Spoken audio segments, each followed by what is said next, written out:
now in session. The Honorable Eugene Lucci presiding. May be seated.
We're on the record. This is case number 22CR000369, State of Ohio versus Jeremy L. Thomas. Is that your name? Yes, sir. Mr. Thomas is in court, represented by counsel. Attorney Corey Hinton, representing the State of Ohio, is Assistant Prosecuting Attorney Jenny Azuri. Mr. Thomas, you have been charged in a 5-count indictment filed by the Lake County Grand Jury on July 22nd, 2022.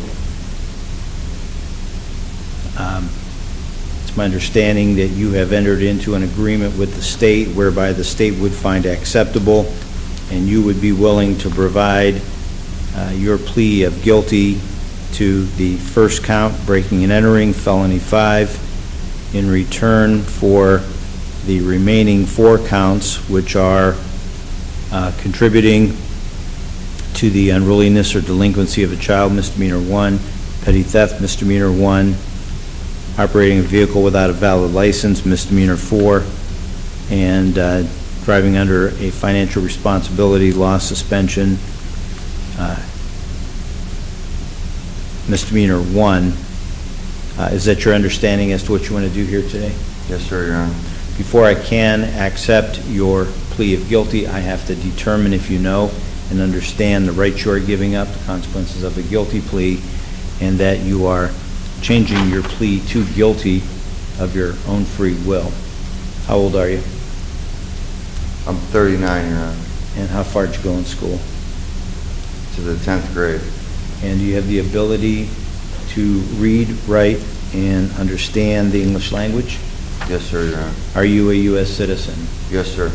Are you currently under the influence of any drugs, alcohol, or medication of any kind? No, sir.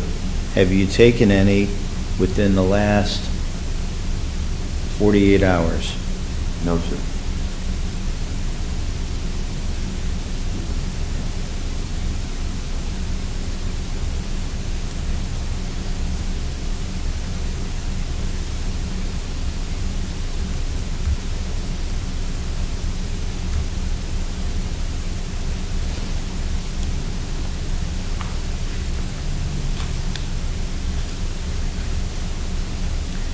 Have you ever been treated for mental illness in your life?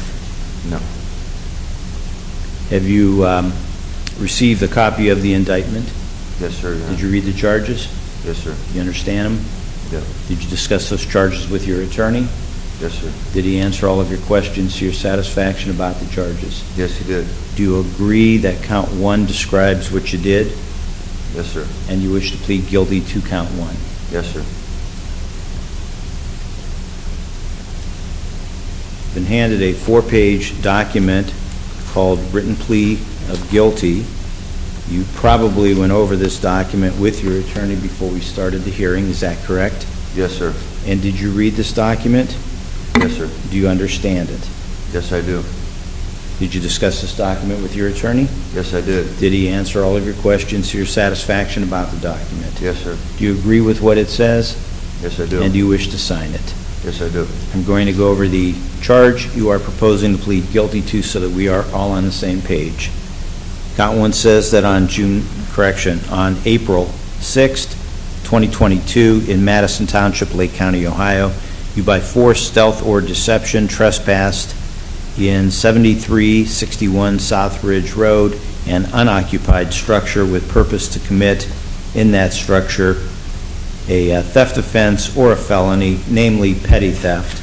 That's called breaking and entering. It's a felony of the 5th degree. It's in violation of Revised Code Section 2911.13A. Do you understand that charge? Yes, sir. And is that the charge you wish to plead guilty to in this case? Yes, it is, Your Honor. You understand if you plead guilty to this charge, you are admitting you committed the crime.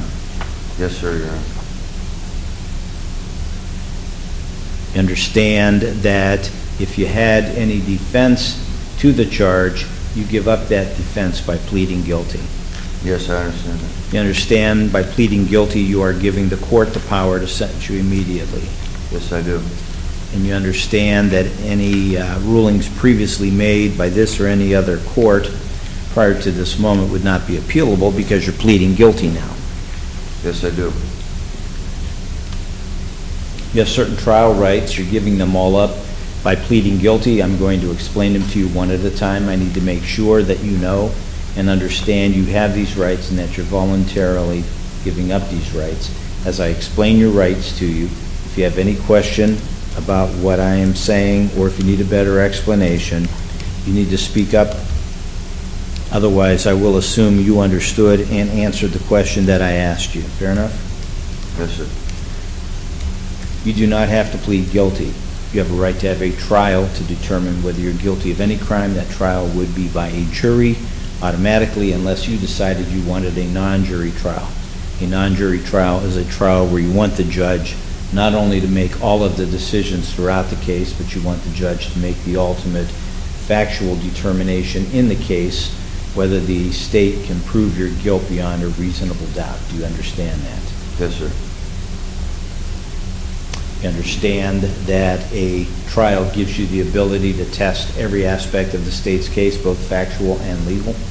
I understand that. You understand with the jury trial, the jury makes the decision, I don't, whether the state has proved its case against you. Furthermore, it takes all 12 jurors to agree that you're guilty before it's even possible for you to be convicted. Do you understand that? Yes, sir, Your Honor. The state of Ohio is required to prove your guilt beyond a reasonable doubt. If the state failed to prove even one essential element of the particular charge beyond a reasonable doubt, you could not be convicted of that particular crime. Your plea of guilty provides the court the entire factual and legal basis upon which to convict you and sentence you, and by your plea you are relieving the state of any obligation to prove anything, let alone prove it beyond a reasonable doubt. Do you understand that? Yes, sir, Your Honor. You have the right to confront your accusers, meaning to have your attorney question all of the state's witnesses under oath in front of the judge and jury. Do you understand that? Yes, sir. You have the right to use the subpoena power of the court to compel witnesses you need to come here to testify for you, especially witnesses who are reluctant to come to court, out of state, or incarcerated someplace. I can get them here for you. Do you understand that? Yes, sir. You have the right to tell your side of what occurred here and testify in your own defense, or you could refuse to testify. It's one way or the other, but it is your choice. No one can compel you to testify if you didn't want to, and if you chose not to testify, that could not be used against you to prove that you were guilty. In fact, the prosecutor could not even comment on your silence to infer you might be guilty of something to hide, maybe have a prior conviction. The jurors would be told you have the constitutional right not to take the stand and testify. We would select only individuals to serve as jurors in your case who answer under oath during jury selection that they will uphold that right. Do you understand all of that? Yes, sir. You understand that if you were not pleading guilty today, you would always be represented by an attorney at law, free of charge to you if you could not afford it, and have that attorney's assistance throughout the case. Yes, sir, I understand. You understand that if you were not pleading guilty today, you could appeal any of the decisions I would make throughout the case. You could appeal the jury's verdict. You would have a transcript typed up of everything that was said or done in this court, so you can demonstrate to a higher court any mistakes made here to get those mistakes corrected, and an attorney to handle that appeal for you. And if you could not afford that, all of that would be provided to you free of charge, paid for by the taxpayers. Do you understand that? Yes, sir, Your Honor. You understand a plea of guilty is a complete admission of guilt. Yes, I understand that. Do you voluntarily give up all the rights that I just explained to you and wish to have this court accept your plea of guilty to count 1, breaking and entering felony 5? Yes, sir, I do. Are you now, or were you at the time of this offense in April of this year, on parole, post-release control, community control, sanctions, or probation to any court anywhere? PRC, yes, Your Honor. Post-release. From when I sent you to prison? Yes, sir. And what year did I send you to prison? 2019, I believe. And how much time did I give you? 28 months, I believe. And when did you get out? Like 15 months ago. And what was the period of PRC?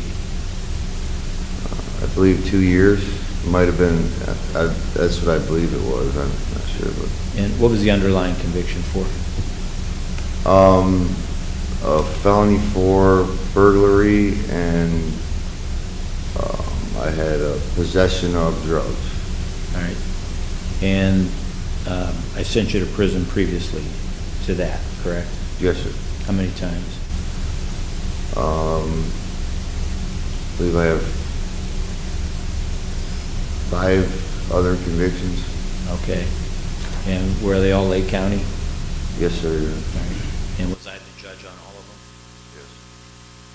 So you understand by pleading guilty, you are voluntarily giving up your liberty for whatever length of time I sentence you to prison, jail, or community control. Yes, sir.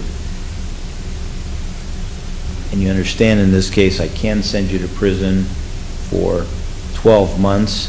If I did, 6 months would be the minimum, and it would be a whole number of months between 6 and 12, and I can fine you up to $2,500.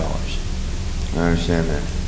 You understand that I can terminate your PRC and impose the greater of 1 year, or whatever the balance of time is on the PRC, and you would have to serve that first and consecutive to the prison time I give you on this case.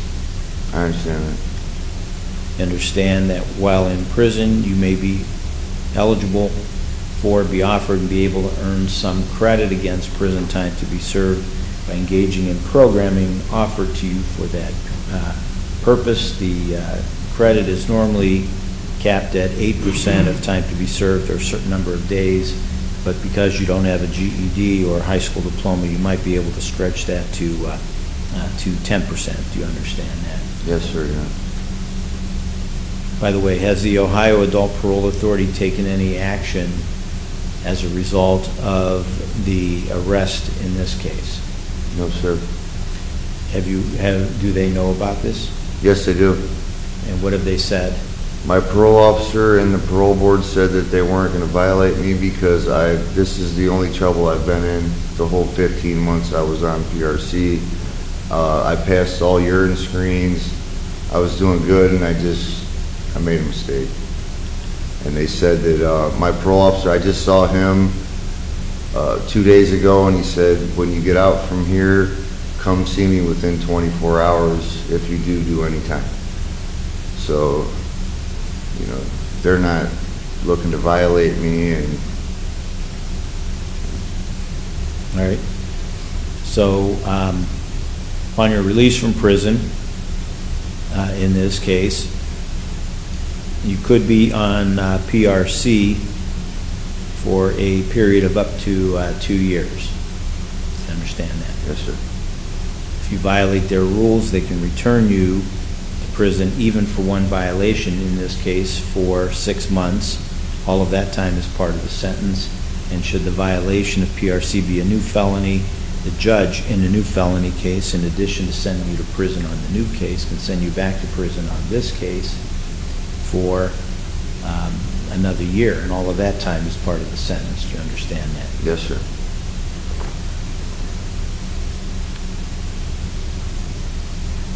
Mrs. Zuri, is there a issue of restitution? Your Honor, I believe most of it was returned or at least seized by the police department, but I was not able to obtain confirmation of that, so there might be a small restitution number. Okay. I don't know anything about the case. Does that sound about right to you? I believe that they got everything back because the person who was with me, my co-defendant's truck, got impounded and everything that was there was in the truck, so they got everything back, I believe. In the same condition? Yeah, yes, sir.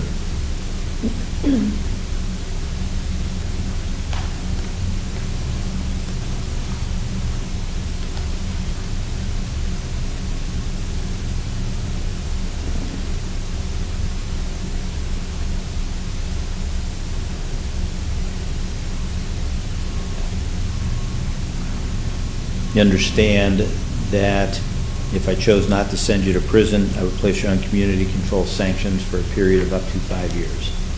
I understand that. Under the community control sanction, you'd have to abide by all probationary conditions that I would establish for you in the case, which could include time in a local jail, abstinence from alcohol and drugs of abuse, periodic screens to monitor your compliance, any treatment I determine you need, substance abuse or mental health, restitution, a no-contact order, community service, anything I determine you need to do. Do you understand? You would be required to perform exactly what I tell you to do, exactly how I tell you to do it. I understand that.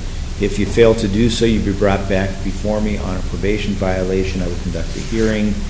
If I determine that you did violate a community control sanction, I can extend the period of time that you're on community control for up to that 5-year maximum.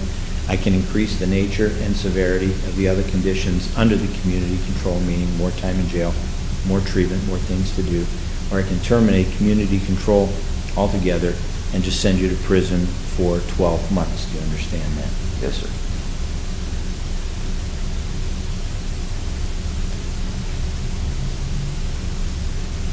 In addition to the fine and the potential restitution that I mentioned, you understand I will order you to reimburse the government the cost of confinement, community supervision, treatment, and court costs. I understand that. And you understand the cost of confinement also includes transportation costs between the court, the jail, and the prison.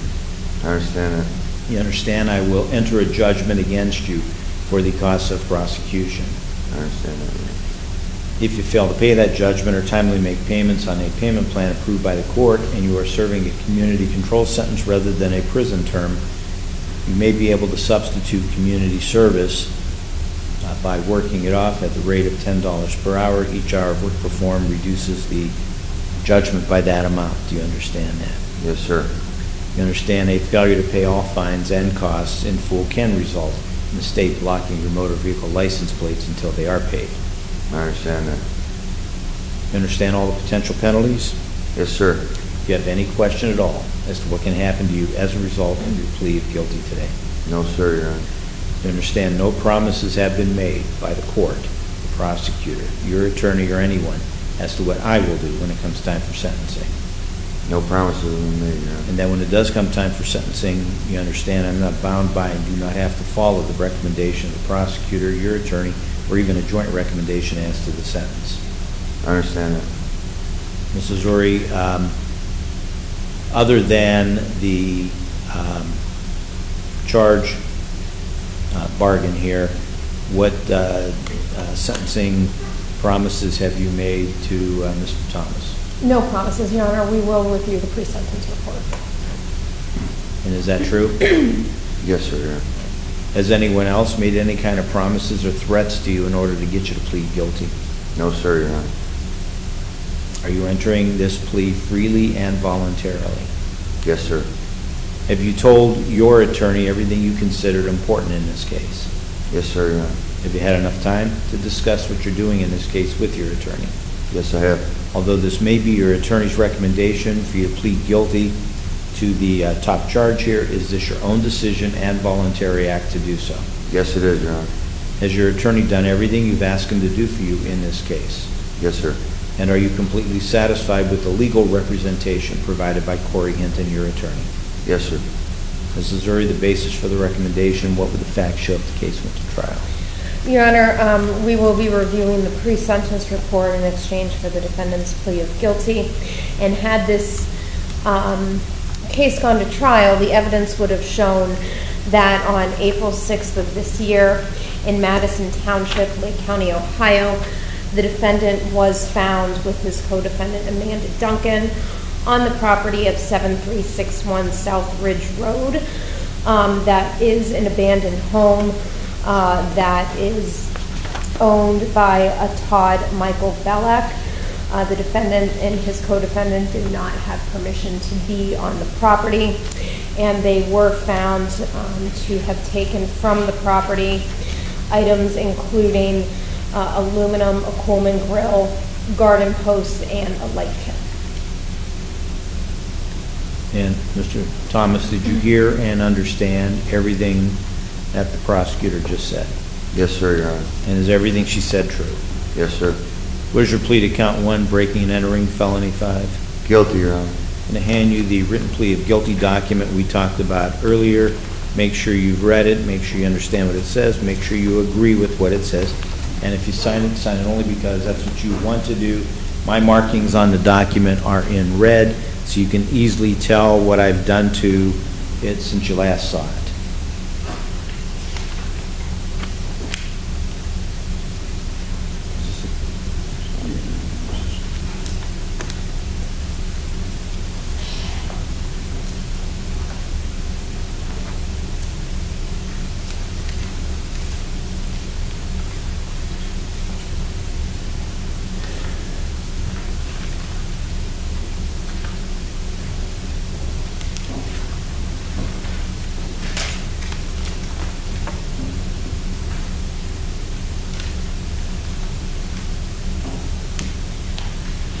Your Honor, the defendant, Mr. Hinton, and I have all signed the written plea of guilty.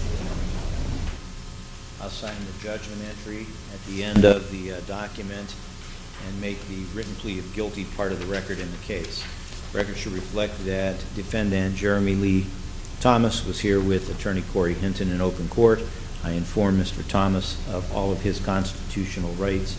He's made a knowing, intelligent, and voluntary waiver of those rights. I find he understands the nature of the charge, the effect of the plea, as well as the maximum penalty which can be imposed. Finding it to be knowing, intelligent, and voluntary, I accept his plea and find him guilty. Count 1, breaking and entering, felony 5, revised code 2911.13a. Counts 2 through 5 will be dismissed upon completion of sentencing. I'm going to refer you to the Lake County Adult Probation Department for a pre-sentence investigation and report, victim impact statement, and drug and alcohol evaluation with a brief mental assessment. Any other purposes? No, Your Honor. Sentencing will be held in this court on January 9th, 2023 at 8:30 a.m. You still live at 650 Hoyt Street? Yes, sir, Your Honor. And your cell phone number? 440-269-0668. It should be the one that's on record. And you don't have a land phone line at the residence, do you? No, sir.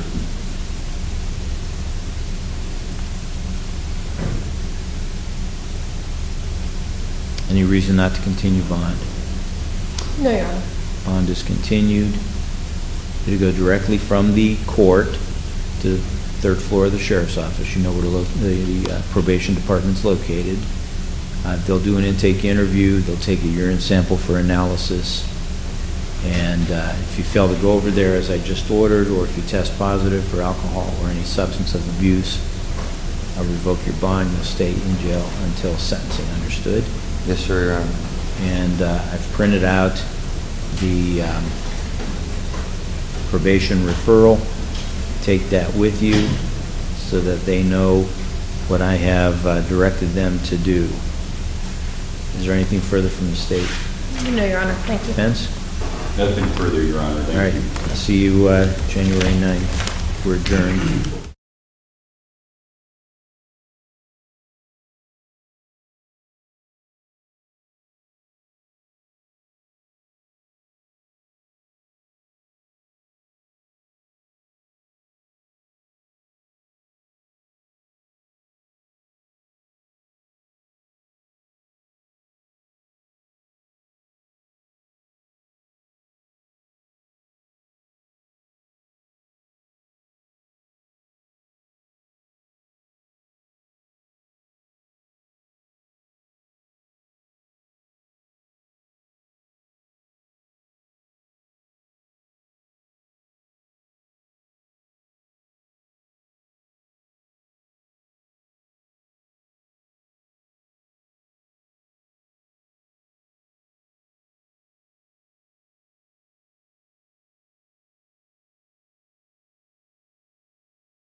We're on the record. This is case number 22CR000820, State of Ohio versus Alicia A. Lejax. Ms. Lejax is in court, represented by counsel. Assistant Public Defender Lauren Tuttle, representing the State of Ohio, is Assistant Prosecuting Attorney Ryan Kerfoot. The defendant was last here on August 29th, 2022. She waived indictment, pled guilty as charged. Count 1, aggravated possession of drugs, methamphetamine, felony 5, and a forfeiture specification. I refer her for a pre-sentence investigation and report, set sentencing, and reset her bond at own recognizance with conditions that she immediately enter Square One, not depart without the authorization of Square One, except for probation and court purposes. And she was to be released at 9 a.m. on August 30th to T.J. Wyman for transport to Square One. I have received a pre-sentence investigation and report prepared by the Lake County Adult Probation Department dated October 7th, 2022. A drug and alcohol evaluation with a brief mental assessment prepared by Dr. Rinsberg dated October 4th, 2022. I have read those documents. I will make them part of the record in the case. And what's the credit? 30, Your Honor. 30? Yes. You agree? Yes, Your Honor. Any reason not to proceed? We're prepared to proceed. Any changes to the PSR? No, Your Honor. Go ahead. Thank you. We would ask the court to adopt the joint recommendation for a period of community control sanctions. I know that Alicia, more than anyone, is incredibly grateful for the opportunity that this court gave her to show you that she can be a successful person on community control. Over the time since Alicia entered her plea, she has accomplished a lot. I know she's very proud of the point that she's at. Alicia was able to successfully complete the inpatient program at Square One Health. She has gotten assessments done from Signature Health in order to start her IOP next week. Alicia is back to working full-time. She's back to living with her family. And I know that she's really, really proud of the steps that she has made since the time of the offense that was committed here. There's really been a change in her motivation, a change in her attitude, and a shift in how she's really living her life. I know that more than anything, she wants to be a good mom and to be there to support her husband and her kids. She's proud that her husband has recently started a new business with her son, and she wants to be able to be there to support them and to move forward. So we'd ask the court to allow Alicia to continue participating in her treatment through Lake Geauga Recovery Centers, and to allow her to participate in community control sanctions to keep moving forward with the success that she has. Thank you.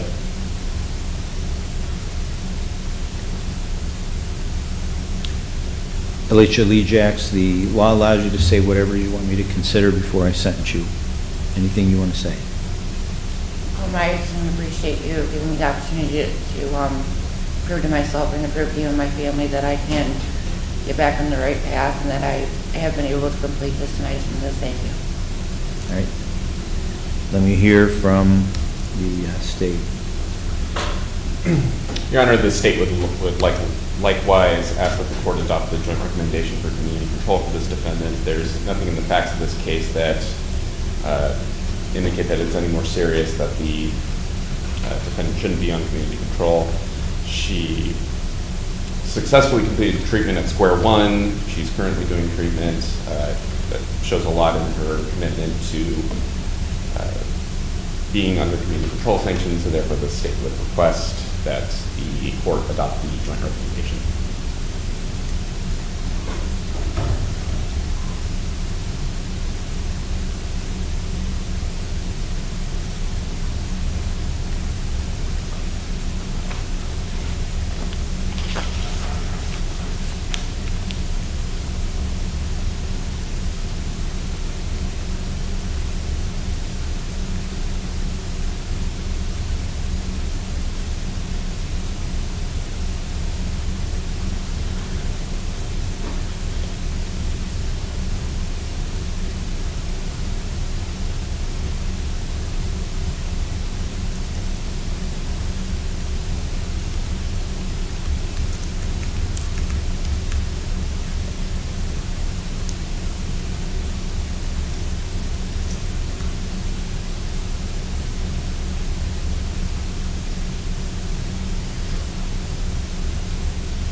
Ms. Lejax, you're working full-time, right?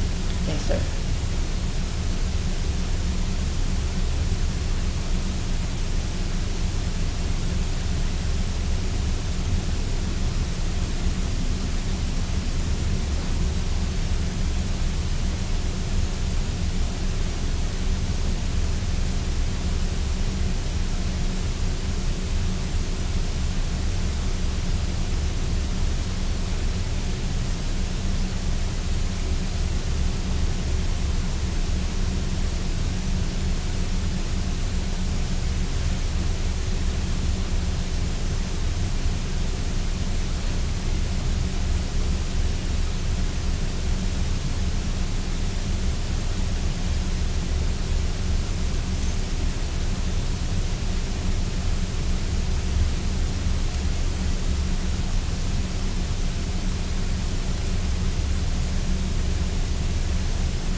I've considered the record, the oral statements made, pre-sentence report, drug and alcohol and psychological evaluation, my conference in chambers with counsel and probation, and the statements of the defendant and the defendant's counsel.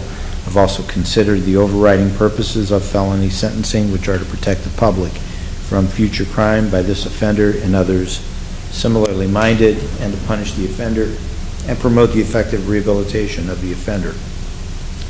Using the minimum sanctions that the court determines accomplish those purposes without imposing an unnecessary burden on state or local government resources, I have considered the need for incapacitation, deterrence, rehabilitation, and restitution, along with the public burden. I've considered the joint recommendation of the parties for a community control sanction. I have reasonably calculated this sentence to achieve the two overriding purposes of felony sentencing and to be commensurate with and not demeaning to the seriousness of this offender's conduct and its impact on society, and to be consistent with sentences imposed for similar crimes committed by similar offenders. In using my discretion to determine the most effective way to comply with the purposes and principles of sentencing, I have considered all relevant factors, including the seriousness and the recidivism factors set forth in the statute. There are no factors that make the offense more or less serious than what would be expected. In terms of recidivism, there are factors making recidivism likely. There is a previous criminal history, all misdemeanors.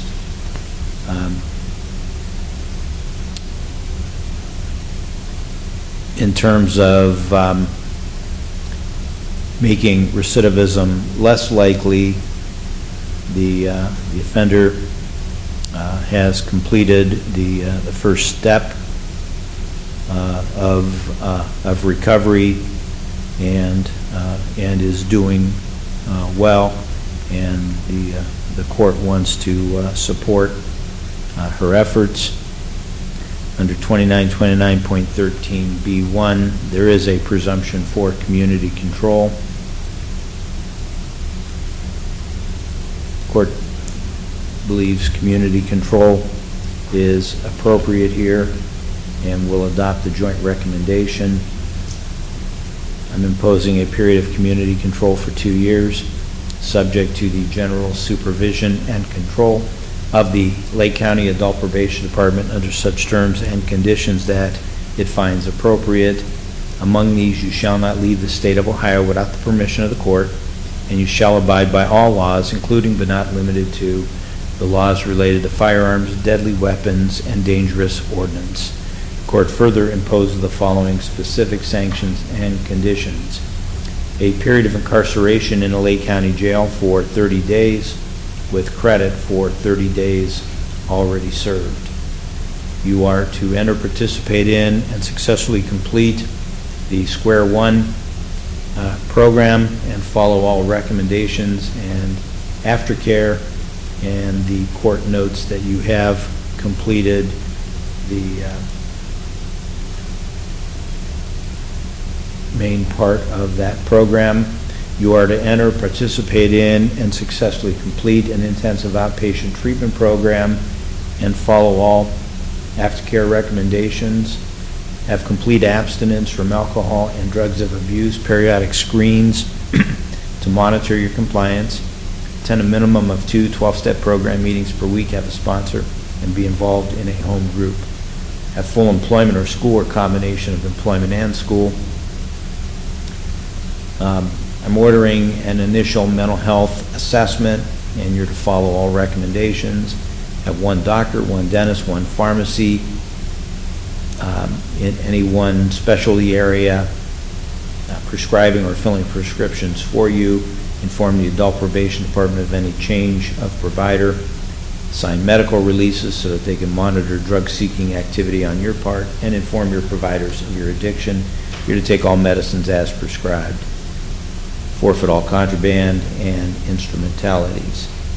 You pay the costs of prosecution, confinement, community supervision, treatment, and court costs. A violation of this order will result in a prison term of 12 months.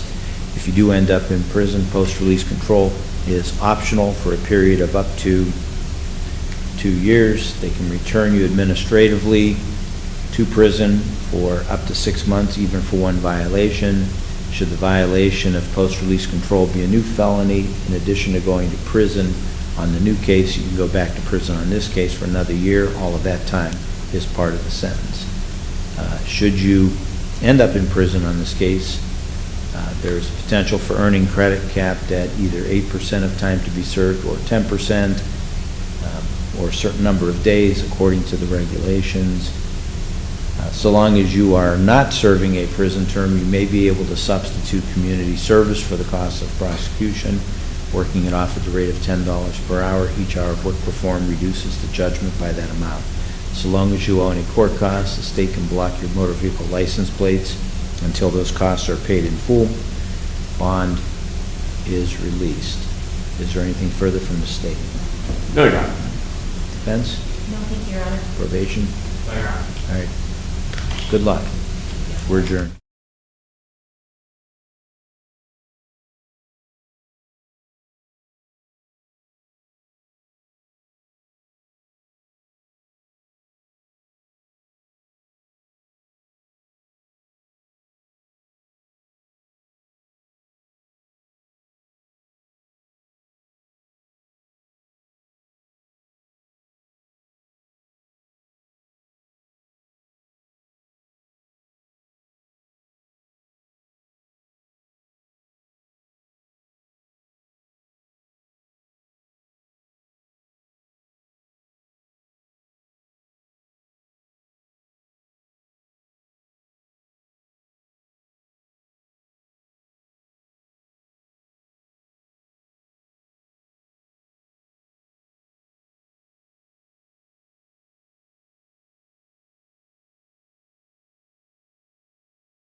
We're on the record. This is case number 22CR000317, State of Ohio versus Veronica L. Kincaid. Is that your name?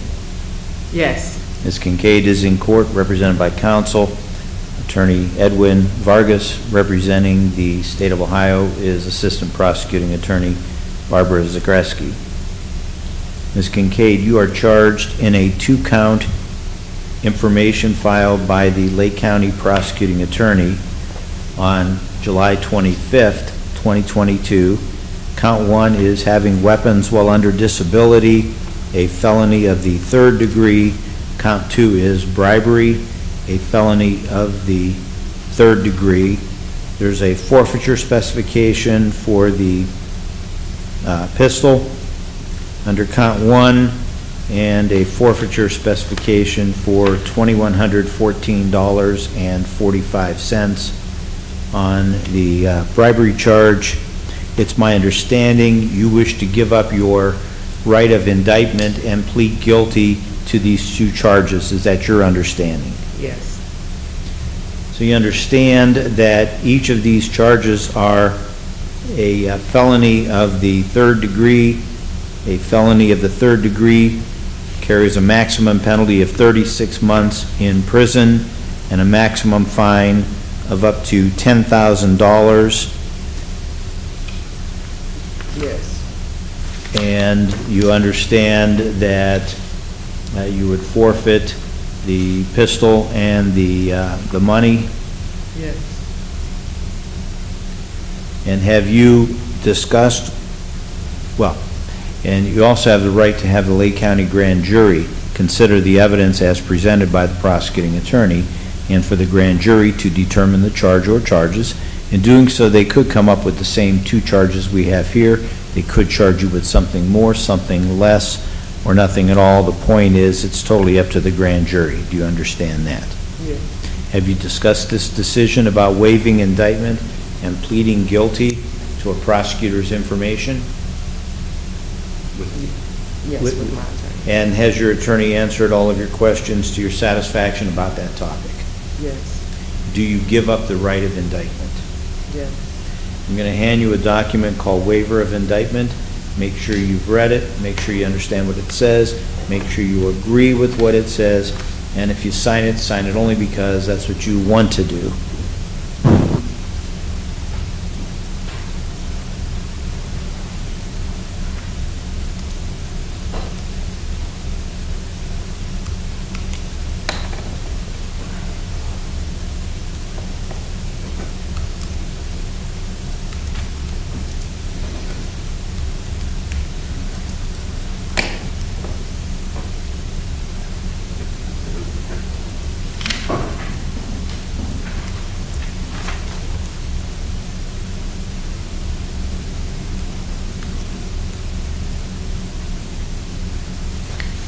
Yeah, may I approach? Yes. Can you report back the waiver of indictment and the defendant and the attorney? I will make the waiver of indictment part of the record in the case.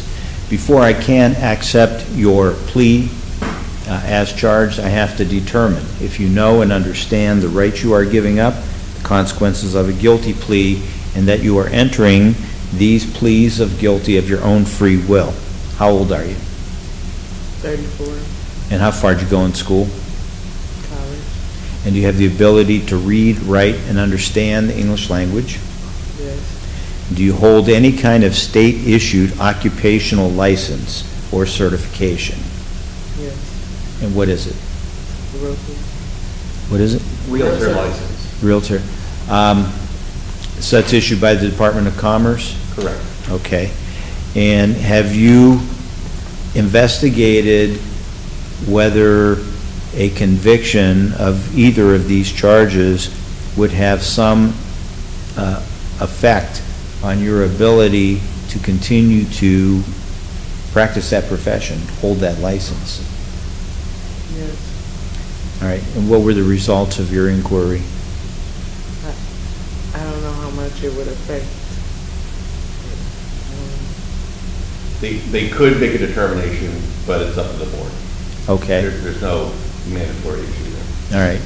And Did the state of Ohio, the prosecutor, assist you or tell you anything in regard to your ability to continue to hold that license?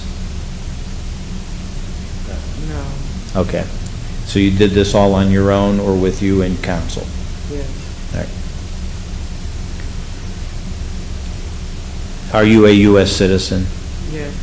Are you currently under the influence of any drugs, alcohol, or medication of any kind? No. Have you taken any within the last 48 hours? No. Have you ever been medicated, hospitalized, or treated for any mental illness in your life? Yes. Tell me about that. Bipolar disorder. What is that? I have bipolar disorder. Okay. And when were you first diagnosed with that? In 2009. 9? And were you on medications for it? Yes. And are you still taking the medications? I'm taking something different. I'm waiting on, I'm picking up a prescription today. Okay. Prescribing something different. So prior to today, you didn't take another prescription, like in the last 48 hours? No, I haven't picked it up yet. Okay. But you're actively treating with a physician? Yes, I'm going to be taking a monthly shot and medication. Okay. And how are you functioning with the bipolar right now without the medication? Just a lot of restless nights. Okay. But you're thinking clearly? Yes. Your cognition's not messed up, is it? No. Okay. So no trouble understanding me, no trouble understanding what you and your attorney talked about before we started the hearing? No. No trouble. So have you received a copy of the prosecutor's information? Yes. And did you read it? Yes. Do you understand the charges?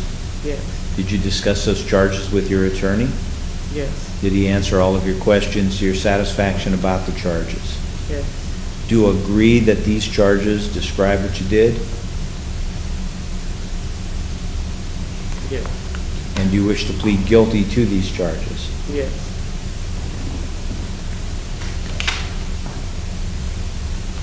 I've been handed a 4-page document called Written Plea of Guilty. You probably went over this document with your attorney before we started the hearing, is that correct? Yes. And did you read this document? Yes. Do you understand it? Yes. Did you discuss this document with your attorney? Yes. Did he answer all of your questions to your satisfaction about the document? Yes. Do you agree with what it says? Yes. And do you wish to sign it? Yes. I'm going to go over the charges you are proposing to plead guilty to so that we are all on the same page. Count 1 says that on March 16th of 2022, in the city of Wickliffe in Lake County, Ohio, you, not having been relieved from disability under operation of law or legal process, knowingly acquired, had, carried, or used a firearm, and you were under indictment for or you have been convicted of a felony offense involving the illegal possession, use, sale, administration, distribution, or trafficking in a drug of abuse, namely aggravated possession of drugs in a Portage County Court of Common Pleas, case number 2014 CR 0144 on September 29th of 2014. That's called having weapons while under disability. It's a felony of the 3rd degree. It's in violation of Revised Code Section 2923.13A3. Do you understand that charge? Yes. And is that the first charge to which you wish to plead guilty in this case? Yes.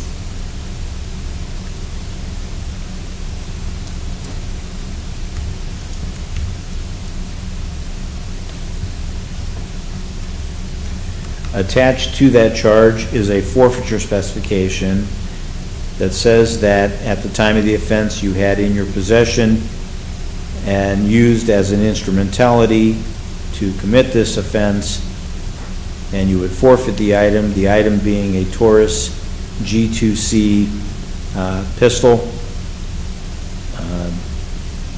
serial number ACA 415790, and if there was a magazine and ammunition with that, you would forfeit all of that. Do you understand that? Yes. And do you wish to plead guilty to that? Yes. Count 2 says that on March 16th, 2022, in the city of Wickliffe, Lake County, Ohio, you, with purpose to corrupt Patrolman Ryan Bischoff and/or Patrolman Kevin Ancuda of the Wickliffe Police Department, both public servants, or to improperly influence them with respect to the discharge of their duties, whether before or after they were elected, appointed, qualified, employed, summoned, or sworn, promised or offered to give any valuable thing or valuable benefit. That's called bribery. It's a felony of the 3rd degree. It's in violation of Revised Code Section 2921.02A. Do you understand that charge? Yes. And do you wish to plead guilty to that charge? Yes. And attached to it is a forfeiture specification that says that you had a certain property, $2,114.45 in your possession, which was used as an instrumentality of this offense, and you would forfeit that money. Do you understand that? Yes. And do you wish to plead guilty to that? Yes. You understand, if you plead guilty to these offenses, you are admitting you committed these crimes. Yes. You understand that if you had any defenses to these charges, you give up those defenses by pleading guilty. Yes. You understand, by pleading guilty, you are giving the court the power to sentence you immediately. Yes.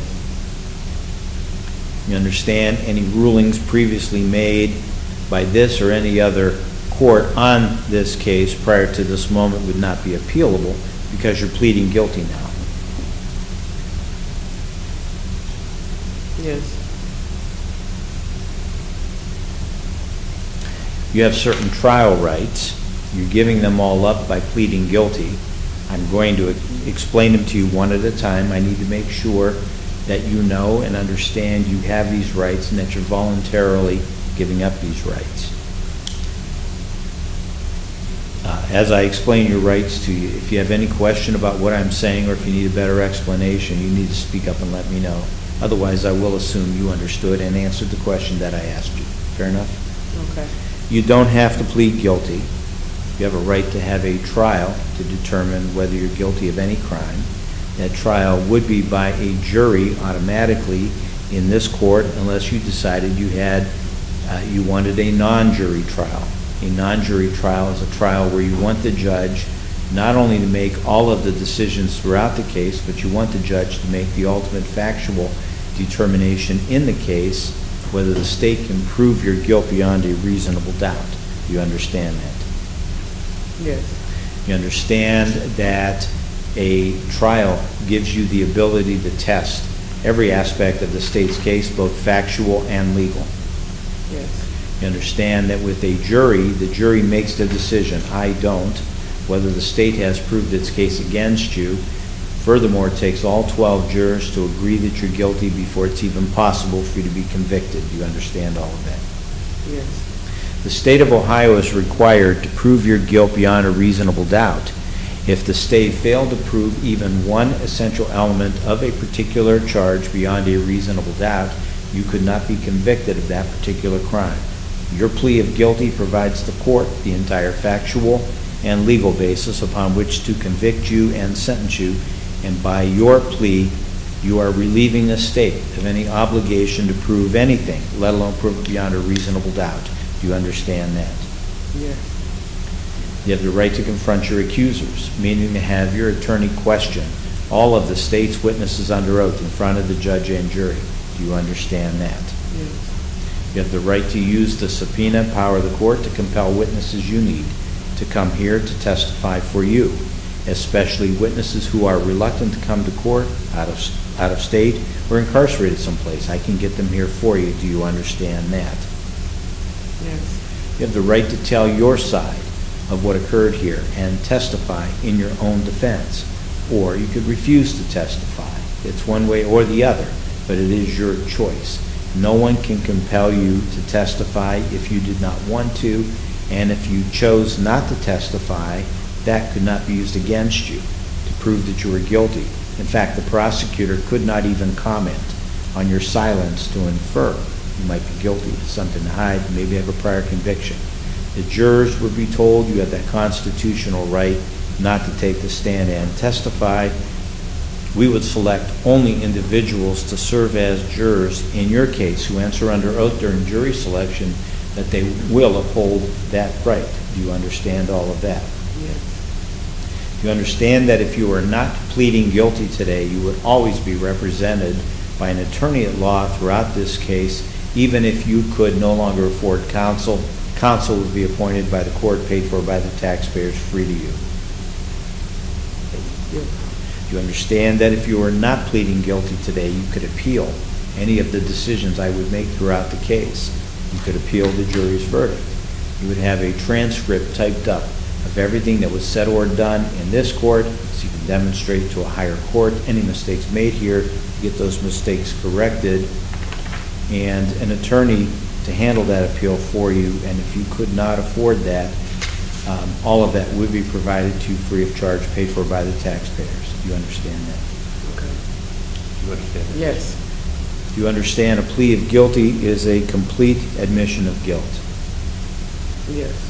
Do you voluntarily give up all the rights I just explained to you and wish to have this court accept your plea of guilty to count 1, having weapons while under disability, felony 3, count 2, bribery, felony 3, and the forfeiture specifications attached to them? Yes. Are you now, or were you at the time of these offenses in March of this year, on parole, post-release control, community control sanctions, or probation to any court anywhere?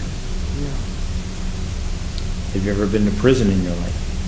No. Do you have any felony convictions on your record other than the drug conviction in Portage County? No. So you understand by pleading guilty, you are voluntarily giving up your freedom for whatever length of time I sentence you to prison, jail, or community control. Yes. And you understand that on each of these charges, being felonies of the 3rd degree, I can send you to prison for 36 months.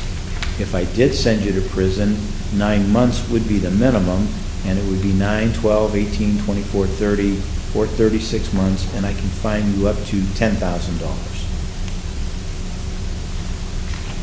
Yes. Yes. You understand that I can stack these sentences and make them consecutive with one another for a total of 72 months in prison and total fines of up to $20,000. Yes. Yeah, and I apologize. I just noticed on the second page of the written plea of guilty where the breakdown of the months is listed for bribery at, for some reason, the second line that would... Oh, you left off the 36. 36 months is not there. I apologize. I just noticed that.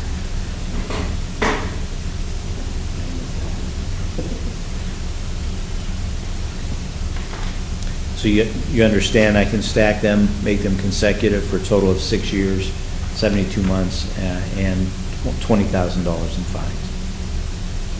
Yes. You understand that you would forfeit the pistol in count 1 and related accessories and the $2,114.45 in count 2. Yes. You understand that while in prison, you may be offered educational, vocational, or rehabilitational programming to earn some credit against prison time to be served. The prison credit is normally capped at 8% of time to be served or a certain number of days according to the regulations. Yes.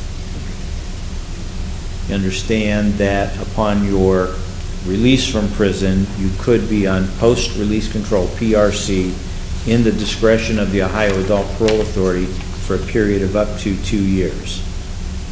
Yes. You understand that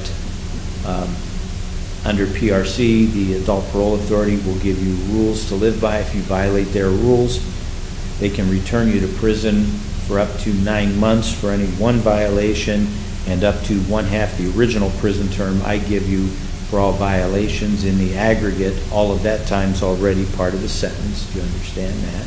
Yes.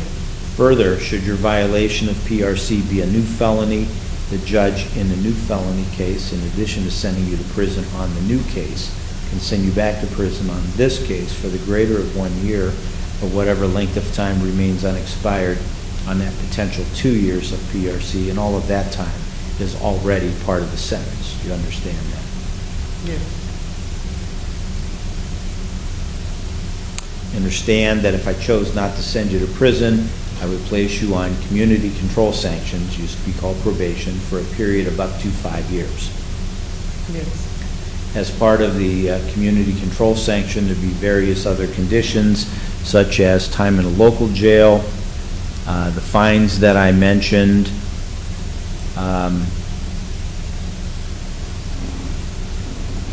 abstinence from alcohol and drugs of abuse, periodic screens to monitor your compliance, any treatment I determine you need, substance abuse or mental health, community service, the forfeitures that I mentioned, a no-contact order, anything I determine you need to do. You understand you would be required to perform exactly what I tell you to do, exactly how I tell you to do it.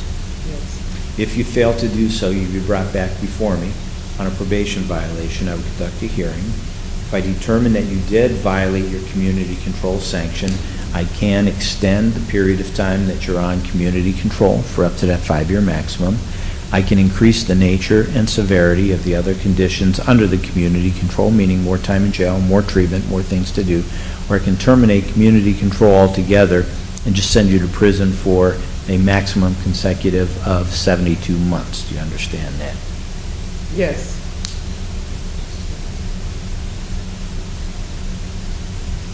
You understand that a conviction on these charges, and you are already under disability because of the prior drug conviction, but renders you disqualified under federal law from purchasing, owning, possessing, or using firearms or ammunition for firearms. Yes. You understand that there are other disqualifications that accompany a conviction of this sort. If you are in prison, you cannot vote from prison. You'd have to re-register upon your release from prison in order to regain the ability to vote. Do you understand that? Yes. You understand that if you are on community control sanctions or post-release control, you cannot serve as a juror in a case where the state of Ohio is a party, because under both of those circumstances, you would still have an active case pending with the state. Okay. And you understand you cannot hold any position of public honor or trust. Yes.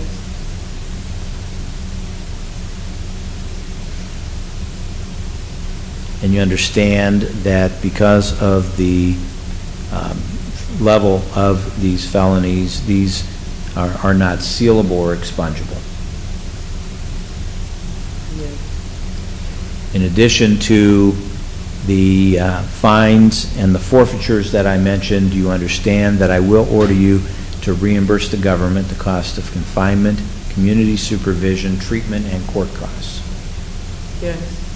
And you understand the cost of confinement also includes transportation costs between the court, the jail, and the prison institution. Yes. You understand I will enter a judgment against you for the costs of prosecution. Yes. If you fail to pay that judgment or timely make payments on a payment plan approved by the court, and you are serving a community control sentence rather than a prison term, you may be able to substitute community service to work it off. By local rule, you'd work it off at the rate of $10 per hour. Each hour of work performed reduces the judgment by that amount. Do you understand that? Yes. Do you understand a failure to pay all fines and costs in full can result in the state blocking your motor vehicle license plates until they are paid in full? Yes. Do you understand all the potential penalties? Yes. Do you have any question at all as to what can happen to you as a result of your plea of guilty today? No. Do you understand no promises have been made by the court, the prosecutor, your attorney, or anyone as to what I will do when it comes time for sentencing? Yes. And that when it does come time for sentencing, you understand I'm not bound by and do not have to follow the recommendation of the prosecutor, your attorney, or even a joint recommendation as to the sentence. Yes. Ms. Zagreski, has the state of Ohio promised Ms. Kincaid anything in this case, and in particular with regard to sentencing? Not in regards to sentencing, Your Honor. As a part of this case, without getting into the facts now, but during booking, a small amount of drugs were found. Those are not charged in this information. Should the case be presented to a grand jury, they would hear that evidence and potentially charge that. All right. But you've not made any promise for community control as opposed to prison? No, Your Honor. We've said that we want to see pre-sentence report first. All right. And Ms. Kincaid, did you hear and understand my discussion with the prosecutor? Yes. And is that true? Yes. Has anyone else made any kind of promises or threats to you in order to get you to plead guilty? No. Are you entering this plea freely and voluntarily? Yes. Have you told your attorney everything you considered important in this case?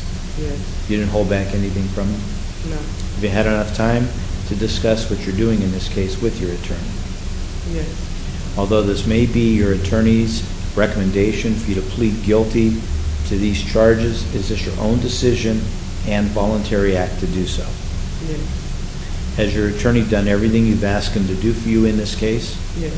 And are you completely satisfied with the legal representation provided by your attorney, Ed Vargas? Yes. Ms. Zagreski, what would the facts show if the case went to trial? Your Honor, the facts would show that on March 16th of 2022, in Wickliffe, Lake County, Ohio, Patrolman Bishop and Patrolman Anacunda were working as police officers. They were on duty, discharging those duties, working patrol and assisting each other in traffic stops. Patrolman Bishop saw the defendant, Veronica Kincaid, run a stop sign and failed to yield, and he initiated a traffic stop. When he came up to the window and started interacting with her, he noticed that she had a holster. She told him that she had her CCW license. That was looked into. There on the scene, he called dispatch. That license had expired. Patrolman Anacunda shortly after came to assist. They conducted a protective sweep and found a gun, a Taurus G2C pistol with serial number ACA 415790 in the glove box and loaded. They had the defendant in the back of the police cruiser. And they started searching her purse, where they found a large amount of cash. Eventually, it was counted out to be $2,114.45. Due to the fact that they saw this large amount of cash, as well as multiple cell phones and a scale, and a gun was found in the vehicle, they asked the defendant, or they commented to her that that was a lot of cash. And she told them, well, first she told them that she just picked up the money, that she was about to go to an auction, and then she told them, well, you can have that and I can be on my way. And she said that to Patrolman Bishop and Patrolman Anacunda, Patrolman Bishop came back to her after speaking with Anacunda and confirming that that comment was made to both of them. And he asked the defendant, "Why do you keep mentioning the money to us?" And she said, "Because I would like you to have a Merry Christmas and let me be on my way." And Patrolman Bishop asked her directly, "What are you saying? Are you bribing me?" She said, "Not if it's another charge." And he asked her again, "So what do you want me to do with the money?" And she told him, "Let me walk away like this never happened."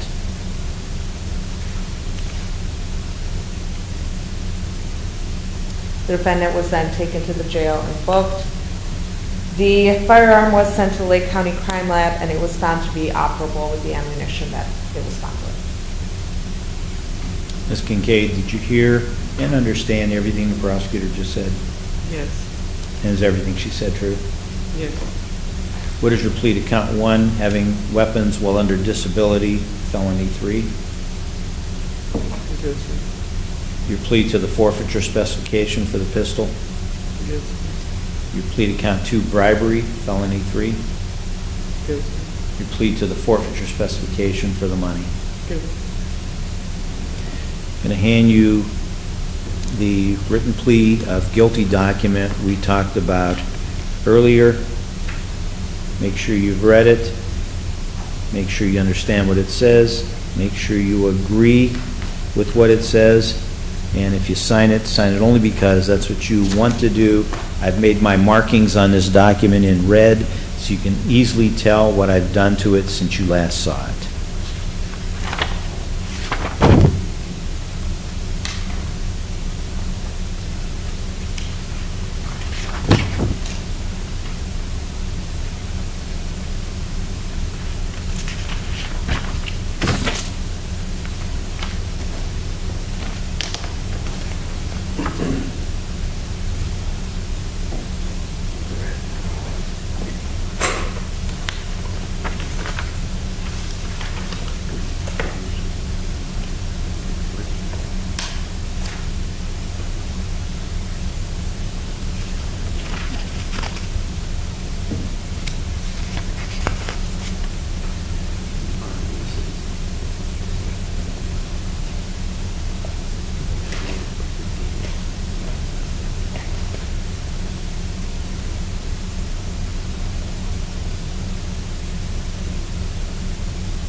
Your Honor, may I approach? Yes.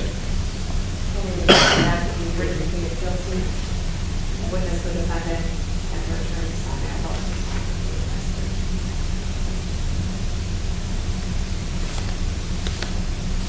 it. The court will also sign the judgment entry at the end of that document, and I will make it part of the record in the case.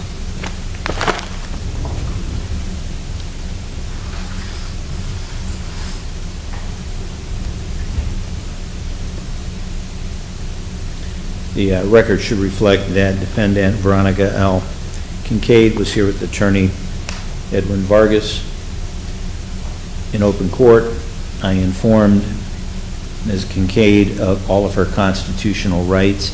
She's made a knowing, intelligent, and voluntary waiver of those rights. I find she understands the nature of the charges, the effect of the pleas, as well as the maximum penalty which can be imposed. Finding it to be knowing, intelligent, and voluntary, the court accepts her pleas and finds her guilty as charged. Count 1, having weapons while under disability, felony 3, revised code 2923.13A3, and a forfeiture specification for the pistol, magazine, and ammunition.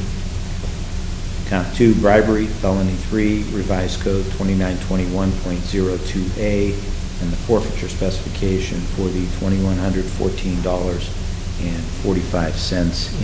U.S. currency. I'm going to refer you to the Lake County Adult Probation Department for a pre-sentence investigation and report. Do you use illegal drugs, or do you abuse alcohol? No. Any other purposes then for referral, Mr. Vargas? Other than straight PSR? Mental health assessment. All right. Do a comprehensive psychological by the court's psychologist. Sentencing will be held in this court on Monday, January 9th, 2023 at 9:15 a.m. You still live at 19306 Cherrywood Lane in Warrensville Heights? Yes.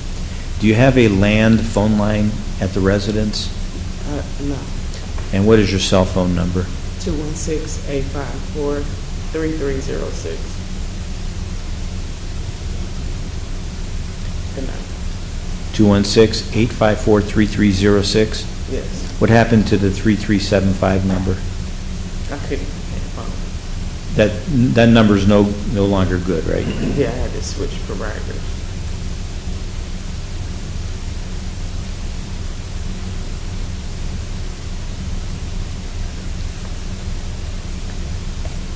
Bond was set at 15,000 cash surety in the municipal court.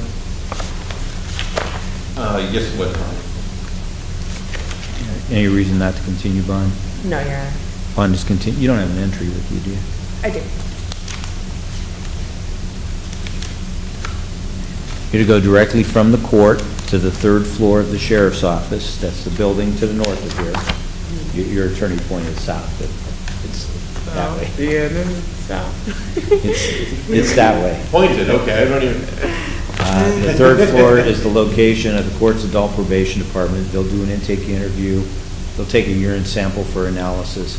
If you test positive for alcohol or any substance of abuse, or if you fail to go over there as I just ordered, I'll revoke your bond and you'll stay in jail pending sentencing. Understood? Yeah. And the court acknowledges that you filled out the bond conditions. I'll sign an order continuing the bond. And I'm printing out the referral to the probation department. Take your copy to the probation department with you so that they know what I have directed them to do.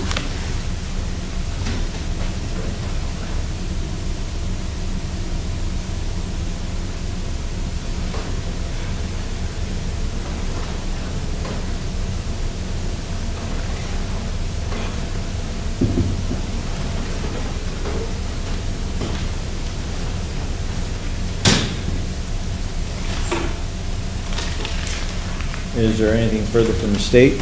No, Your Honor, thank you. Defense? Nothing further. All right, I'll see you on January 9th at 9:15. We're adjourned.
On the record, this is case number 22CR000003, State of Ohio versus Demetrio S. Wallace. Mr. Wallace is in court, represented by counsel, Assistant Public Defender John Fatika. On behalf of the Lake County Adult Probation Department is Officer Jennifer Naus. The defendant was here on March 14th of this year. He waived indictment, pled guilty as charged. Count 1, improperly handling firearms in a motor vehicle, felony 4, and a forfeiture specification for contraband and instrumentalities, the gun and the marijuana. I referred him for a pre-sentence investigation and report. I held sentencing on April 11th of this year. I adopted a joint recommendation for community control, placing the defendant on 1 year of community control sanctions. I imposed 30 days in jail, credit for 1 day. I deferred the balance of 29 days, so long as the defendant is employed full-time. I ordered abstinence from alcohol and drugs of abuse, periodic screens to monitor his compliance. I ordered a drug and alcohol evaluation. He was to follow recommendations, including aftercare. He was to obtain his GED or a high school diploma, have full employment or school or combination of that. 1 doctor, 1 dentist, 1 pharmacy, take all medicines as prescribed, and perform 50 hours of community service. He was to obtain a valid driver's license and forfeit all contraband and instrumentalities. I gave him all of the other advisements. I told him a violation would result in a prison term of 18 months. I notified him of the potential and consequences for violation of post-release control. I explained the earned credit, substituting community service for costs, and a state block on a motor vehicle registration. The defendant returned to the court on June 28th of this year. He waived probable cause and final hearings, pled guilty to 3 violations: possession of marijuana in the Mentor Municipal Court, possession of marijuana in the Painesville Municipal Court, and a positive marijuana screen at the probation department. All of those were non-technical violations. I held sentencing. I continued his community control for the original 1-year period. I imposed 10 days in jail, credit for 9 on the violation. Court noted the overall credit as of that date was 10 days. He was to complete a drug and alcohol and mental health assessment by July 6th and follow all recommendations. He was to work full-time and provide proof of full-time work by July 12th. All other requirements remain as previously ordered. On April 11th, 2022, I cautioned him that a violation would result in 18 months in prison. I repeated the post-release control notification. The defendant returns to the court on another set of violations.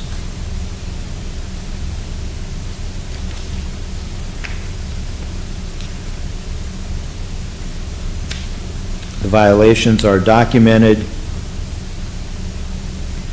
in an affidavit signed by Officer Naus on September 2nd, 2022. She alleges a violation of Rule 8, which requires sobriety. She says that on September 1st, 2022, the defendant self-reported ingesting marijuana edibles.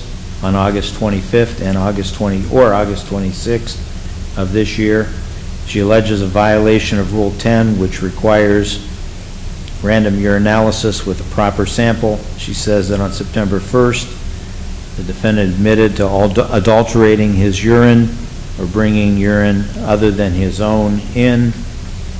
The State of Ohio filed a motion to terminate community control on September 2nd, 2022, and requesting that I send the defendant to prison. I've met with defense counsel and probation officer in chambers,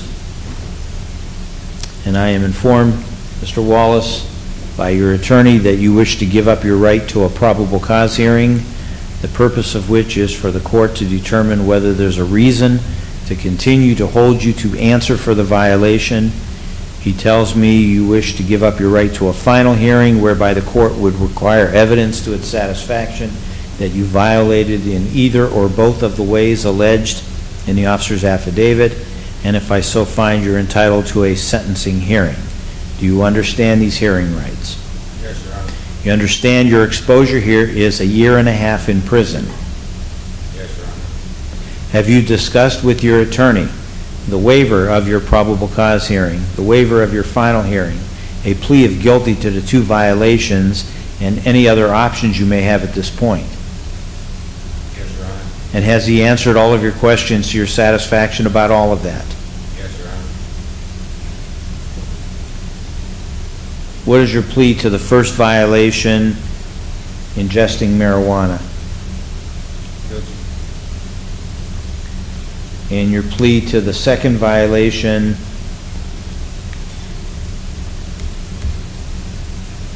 defrauding the court, bringing in fake urine? Guilty, Your Honor.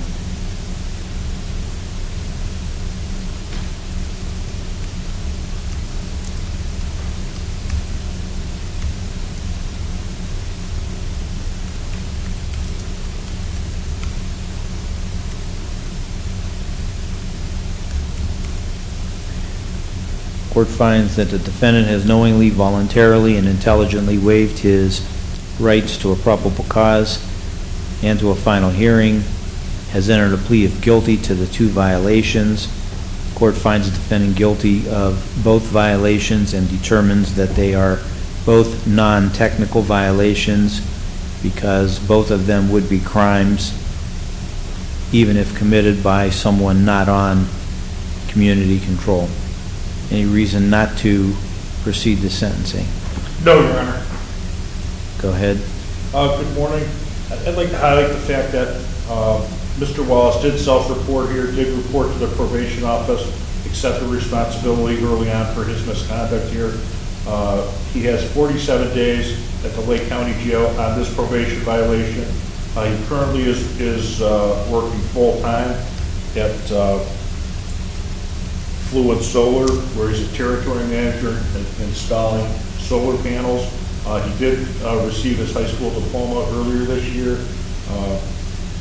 He's linked with Signature Health in Willoughby. He's made contact with Kristen. He began the process, did the evaluation, has not had the opportunity to start his IOP.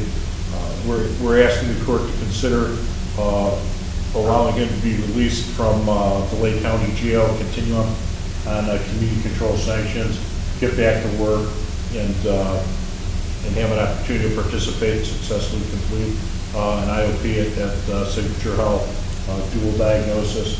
His mother and sister in the back of the courtroom.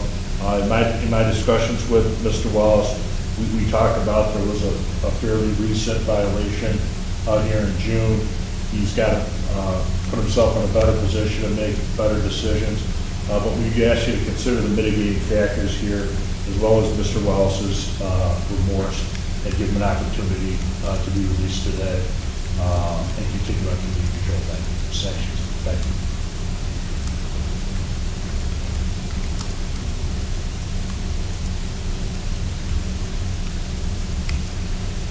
Mr. Wallace, what do you have to say? I just want to say that, again, that I apologize for trying to alter my urine. I didn't mean no disrespect to the state or to the court. When I did that, it was just last minute thinking. I had ate an edible that someone gave me, and I didn't know if I was dead or not. It was like I kind of panicked. Well, look, you have to know, you came here on a felony 4.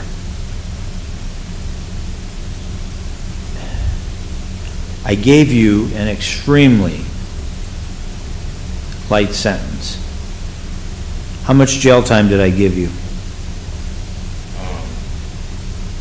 The first first day I was. The first time. How much jail time did I give you on a felony for? Pardon? What gave you 1 day? 1 day, yeah. The day you already served. Okay.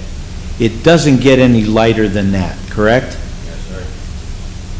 So, why are you taunting me, tempting me to send you to prison? You didn't think that that was...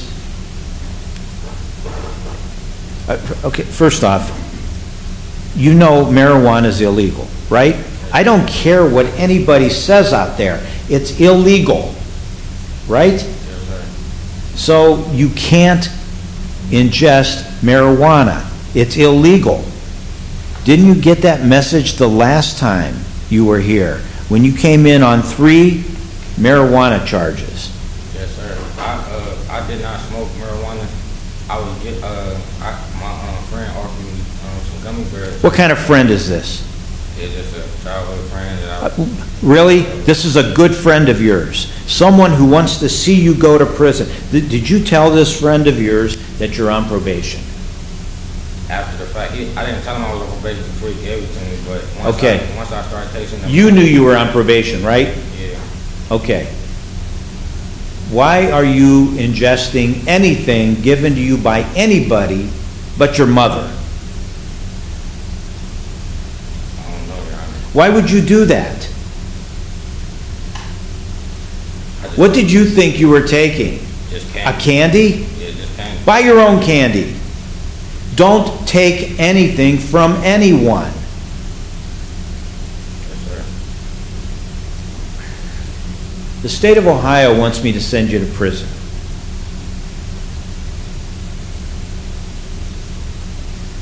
The last time they wanted me to send you to prison, how many times do you think I'm going to be able to resist that?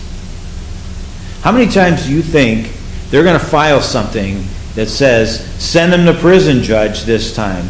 No, send him again. No, send him again. How many times do you think I'm going to resist them? I don't think that I got no more chances left.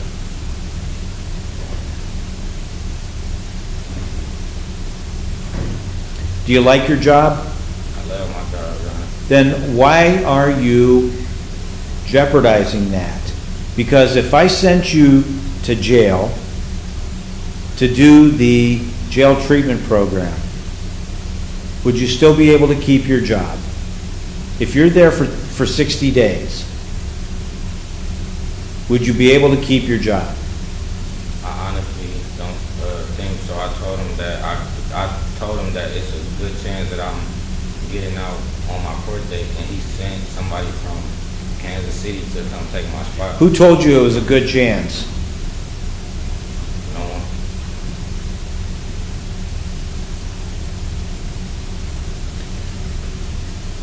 I'm feeling like you're taking advantage of me. I'm not taking advantage of you. Well, I'm feeling like it. I cut you a huge break the first time. I cut you a huge break the second time. You bring in fake urine. The fake urine, you brought it to me. You know, the probation department is my arm.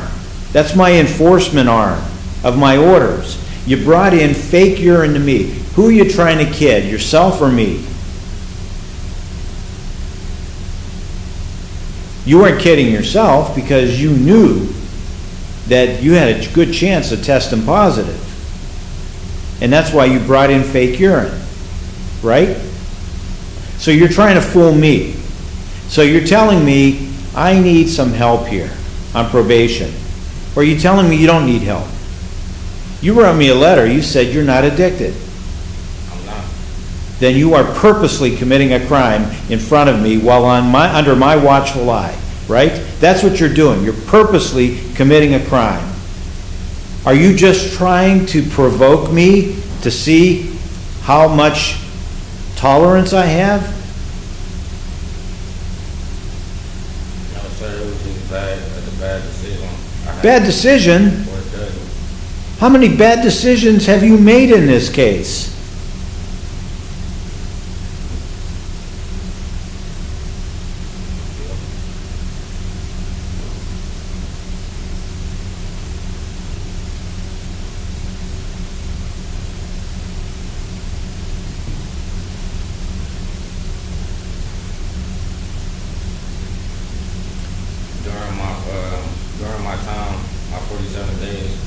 sitting there, I've been sitting and writing and gathering my goals and everything that I need to do when I get out. And I just took the time and I actually thought about it, and I feel like it's not worth it. It's a lot of stuff that I took for granted. You just figured out it's not worth it? I've been knew that it's not worth it, but If I sent you to prison, it would be 6 months.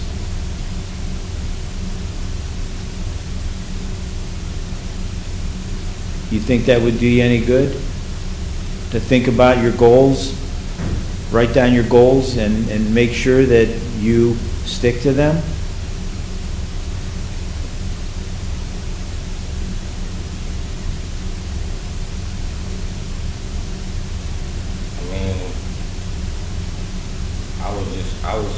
I was hoping that you would continue my bond so that way I can pick up on my life where I left off. I feel like my life was going. Well, you're not on bond.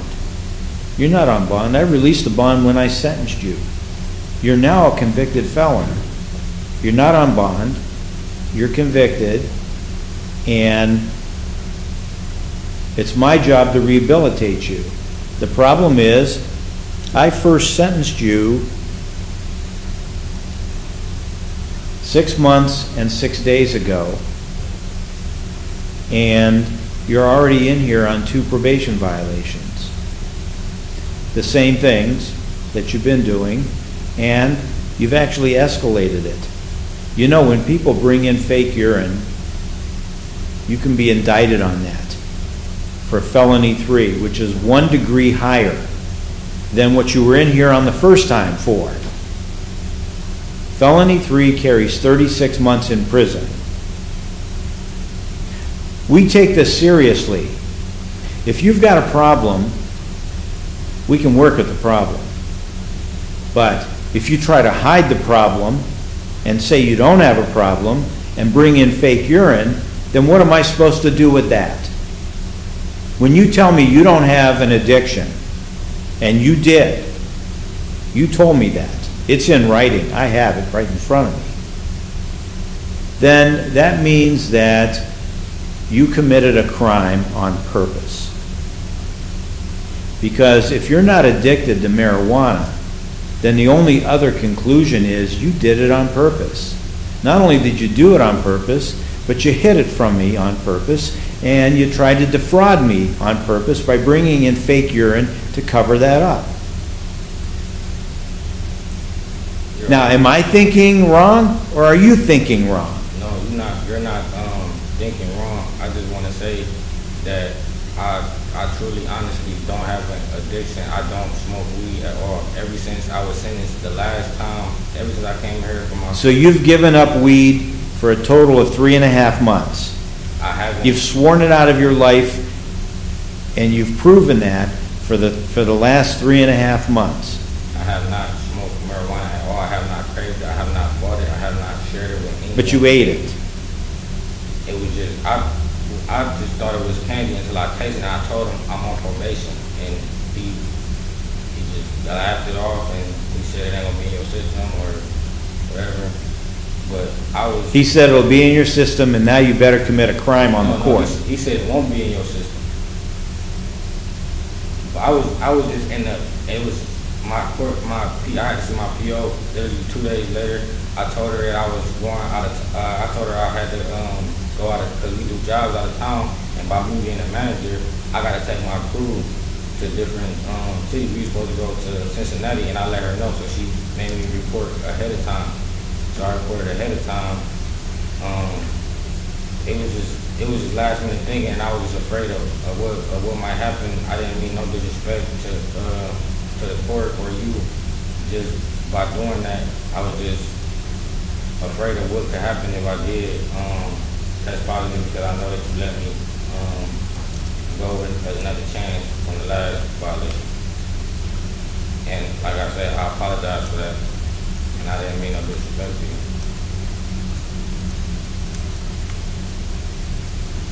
But I don't smoke marijuana. I don't drink alcohol. I never drank alcohol. I never took any narcotics. I never did any hard drugs. Only thing I ever done was smoke weed, and I didn't even do that too often. I tested clean ever since I've been on probation with Ms. Jennifer. I've been testing clean every week. She was testing me every week, and I've been testing clean. Every time I came to see her, it was just this one time I did the wrong thing, and I accept my accountability for that. And like I said, I apologize for it. All right.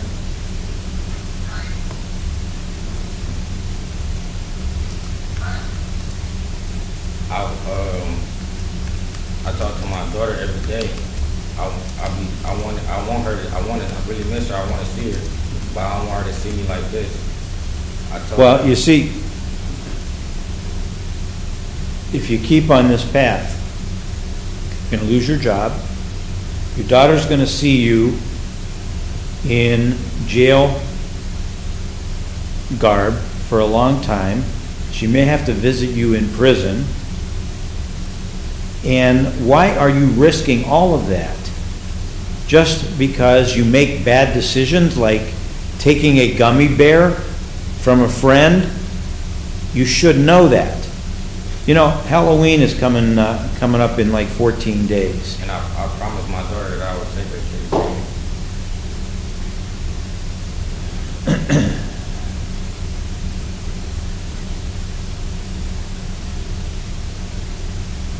Right now, she thinks that I'm out of town still, but I told her I was going out of town before I came here. And I just tell her that I'm going to be back next week. I've been telling her that 7 weeks now.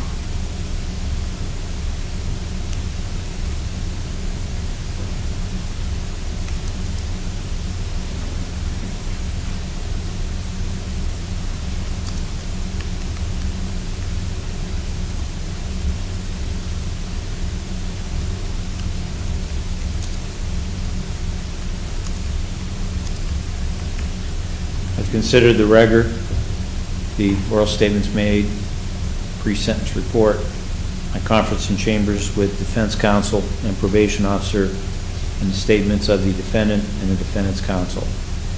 I've also considered the overriding purposes of felony sentencing, which are to protect the public from future crime by this offender and others similarly minded, and to punish this offender and promote the effective rehabilitation of the offender using the minimum sanctions that the court determines accomplish those purposes without imposing an unnecessary burden on state or local government resources. I have considered the need for incapacitation, deterrence, rehabilitation, and restitution, along with the public burden. I have reasonably calculated this sentence to achieve the two overriding purposes of felony sentencing and to be commensurate with and not demeaning to the seriousness of this offender's conduct and its impact on society, and to be consistent with sentences imposed for similar crimes committed by similar offenders, and using my discretion to determine the most effective way to comply with the purposes and principles of sentencing. I've considered all relevant factors, including the seriousness and the recidivism factors set forth in the statute. There's been no change in seriousness factors. In terms of recidivism, in addition to previous findings, there's been a rehabilitation failure, a failure to respond to community control. There's a pattern of substance abuse, and the offender refuses to acknowledge a problem or accept treatment. In fact, he says that he doesn't have a substance abuse problem, which leads the court to believe, and if I believe him, that he is intentionally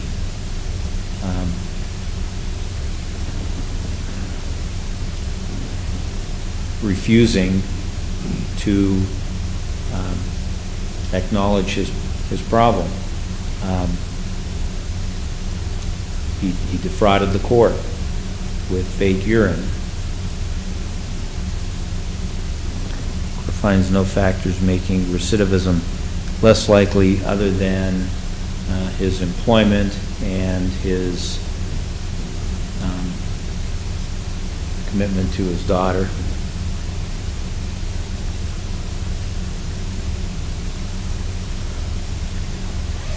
I'm extending your community control by 1 year, to a total of 2 years. I'm imposing 107 days in the Lake County Jail with credit for 47 on the violation. The overall credit as of today is 57, correct? The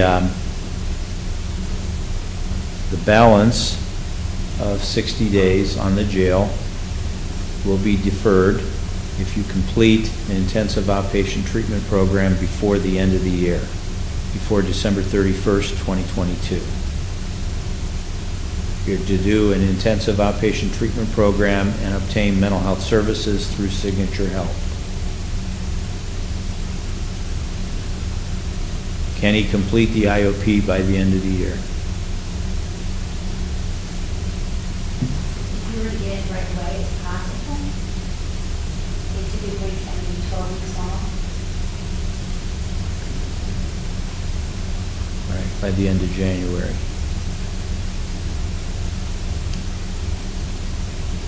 That means you have to get in the program right away. Understood? And if you don't want to get in the program right away, that's fine. Just tell me, and I'll put you in jail right away. And you can get it done there. Because it will only take you 60 days to get it done there. You're also to do the decision points program. All other conditions remain as previously ordered. A violation will result in an 18-month prison term. Post-release control is optional for up to 2 years. They can return you to prison for one violation for up to 9 months. If the violation is a new felony, the judge in a new felony case, in addition to sending you to prison on a new case, can send you back to prison on this case for the greater of 1 year, whatever length of time remains unexpired, and that potential 2 years of post-release control. If you come back before me, I have to send you to prison. Do you understand that? You better fly straight. Heed the warnings I told you. Do not eat anything given to you by anyone else. I wouldn't touch even the candy on Halloween. All right? For fear that somebody laced it with something, and then you're going to come up positive and you're going to say, Judge, I just ate some Halloween candy. Don't even do it. You understand? Yes, sir. Anything further? No, thank you very much, Ryan. Anything further?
Run the record, this is case number 21 CR 001258, State of Ohio versus Brian R. Patterson. Mr. Patterson is in court represented by counsel. Assistant Public Defender Lauren Tuttle, representing the State of Ohio, is Assistant Prosecuting Attorney Taylor Linden. The defendant was here on September 13th, 2022. He pled guilty to count 1, possession of a fentanyl-related compound, felony 5, a Division B offense, and a forfeiture specification for contraband and instrumentalities, and count 4 OVI misdemeanor 1. Counts 2, 3, and 5 would be dismissed upon completion of sentencing. I referred the defendant for a pre-sentence investigation and report and set sentencing for today. I continued his bond. I have not received a pre-sentence investigation and report. I ordered the Lake County Adult Probation Department to prepare a pre-sentence investigation and report. I ordered Dr. Rinsberg to do a drug and alcohol evaluation with a brief mental assessment. I have a memorandum from the Adult Probation Department dated September 30th. It reads that on September 13th, 2022, the defendant was referred to the Probation Department for a pre-sentence report.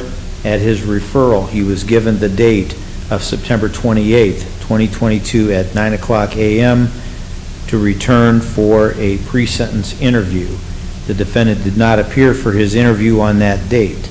The defendant provided a cell phone number for himself and an emergency contact number for his mother, but both numbers were unavailable. A courtesy call was made to the defendant's attorney regarding his absence as well. Please be advised, a pre-sentence report will not be available for your review.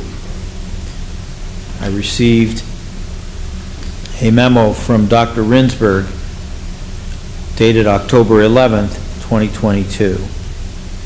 He states that on September 13th, Mr. Patterson was referred to the Adult Probation Department for a drug and alcohol evaluation. He completed his initial pre-sentence paperwork and signed a letter stating that he would return on September 28th, 2022 for his interview with Probation Officer Naus and to complete his testing and interview with this writer, Dr. Rinsberg. 9/28, Mr. Patterson did not show up for his interview and was unable to be contacted at either phone number he provided. As such, a drug and alcohol evaluation cannot be completed for Mr. Patterson's hearing date on October 17th, 2022.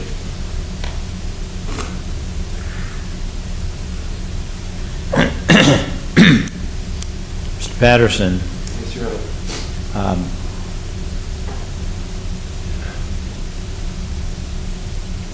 I need a pre-sentence report, or else I have to send you to prison. I really thought that's what I went to go do the last court date. I don't know if that's what they did. I'm really sorry. Well, when they told you you have to come back on September 28th, what were you thinking? There's not really a good answer for that. I'm really inspired. Well, were you out using drugs? No, Your Honor. So, I gotta take a drug test. if you tested today, you test negative for everything? All right, so then if you weren't using drugs, why did you provide 2 numbers, one for you and one for your mother, that don't work? They do work. Well, mine don't work anymore. My mom's hers still works. My phone still works. You call it right now, my phone will work. Well, the number that you gave, Jennifer, he provided 2 numbers, right? Yes, it's my understanding his mom's never had a full voicemail and has since our contact. Okay.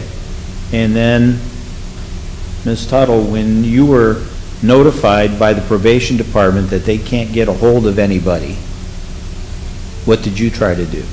Your Honor, I experienced the same difficulties as the probation department, where Ryan did not have an active phone number. His mom has had a full voicemail for quite some time. Okay, but a full voicemail will show that you still received a phone call, even if it doesn't go over into voicemail.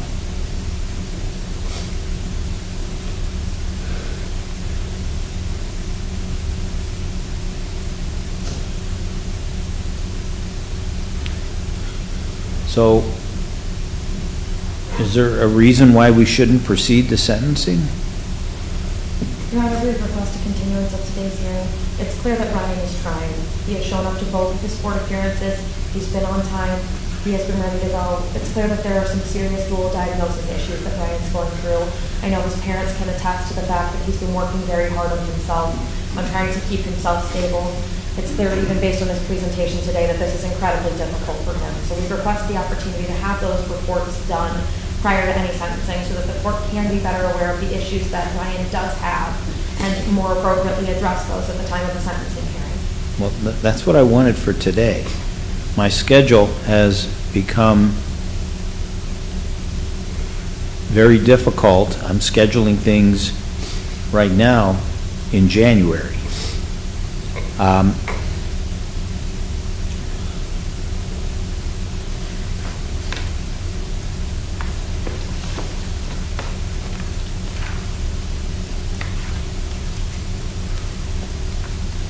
When was he arraigned on this? Would have been on, it's like July 1st.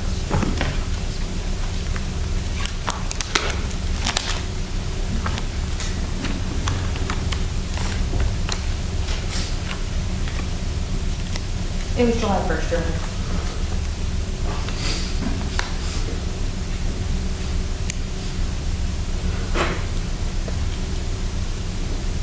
Well, I go delinquent on this case January 1st. So, Mr. Patterson, I have to file a report with the Supreme Court saying that I can't handle my docket on time. You understand, that's an embarrassment to me. I'm sorry. Well, I wouldn't have done it. I told you to do something, and I expected that you do it. You understand, you're throwing my schedule into some disarray here, because now I have to find a date in January that I could be giving to someone else who actually does what I told them to do in the first instance.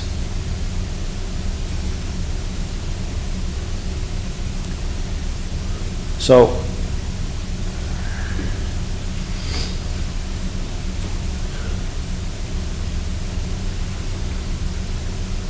how do I know this won't happen again? If I tell you to go over there, how do I know that you will follow through and do everything, because they can't handle you today? This is 3 hours of interviews. So they have to set this up. How do I know that you will do this?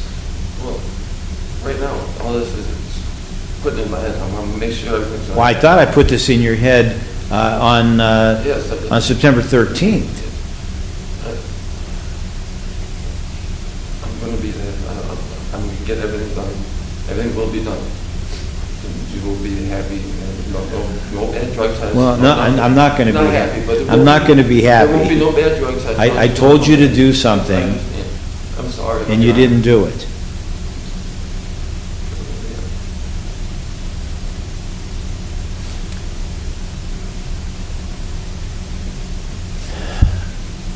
I want him tested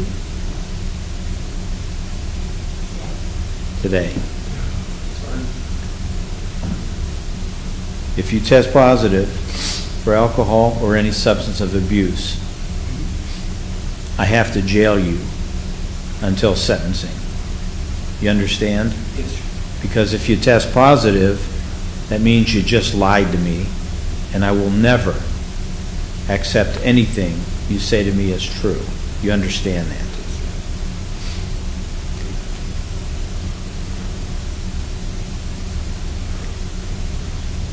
Does the state have any objection to continuation? Our preference obviously would be to have him here to make sure he shows up, but if he's going to be released, as long as he has a drug screen. Well, I wouldn't release him without a drug screen. Now, I want to go over your bond conditions. No marijuana, you know, marijuana is illegal. No matter what you've heard out there, marijuana is illegal. Your bond conditions are you can't drink alcoholic beverage or use any illegal drugs. It also says you have to be in constant contact with your attorney. What do you think that means? Constant contact with your attorney. Exactly what it's, like, we gotta stay in contact with her. Means if you haven't heard from her in a little while, you should call her and find out. Am I doing everything I need to do to keep my freedom? You understand? Yes, Your Honor.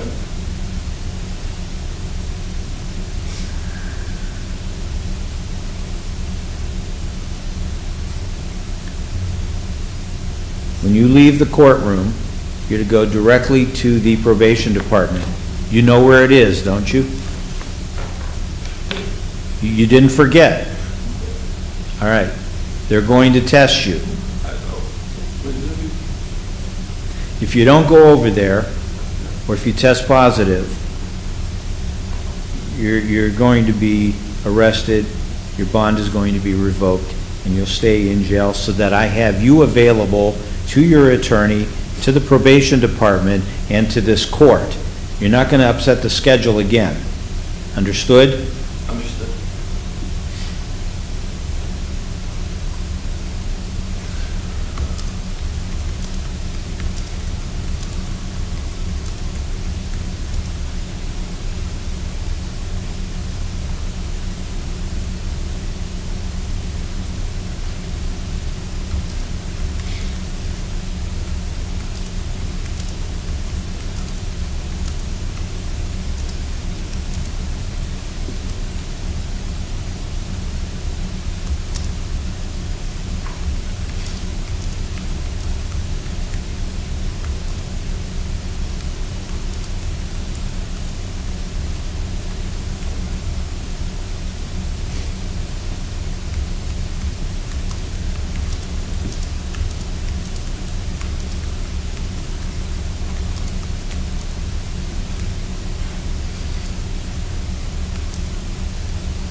All right, we're going to have to set it for another date. You're to go directly from the court to the third floor of the sheriff's office, the location of the court's adult probation department, and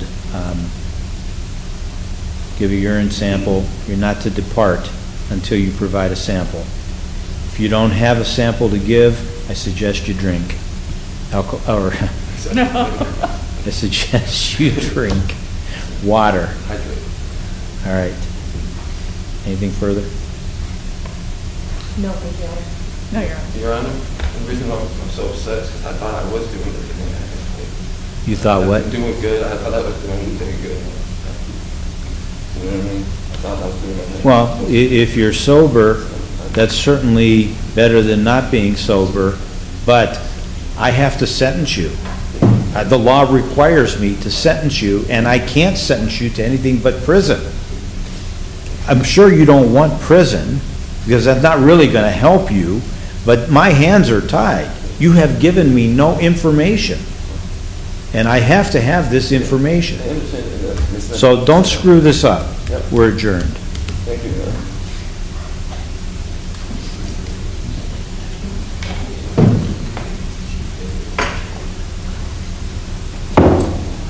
All rise.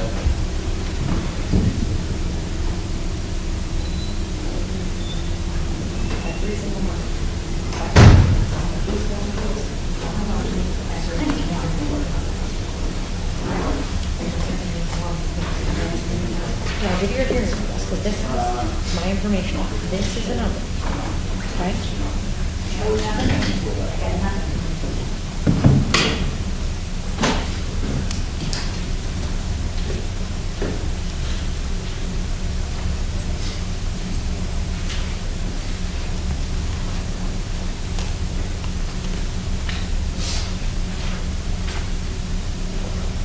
Okay? So call every Monday between 8 and 4:30, but not 12 to 1. Make sure you call, you get an actual person, not a recording asking for an extension. If I'm not there, leave me a voicemail so I know where you are. Okay? All right. Right to probation. No stop for here and there.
Yeah, you'll have to do a report.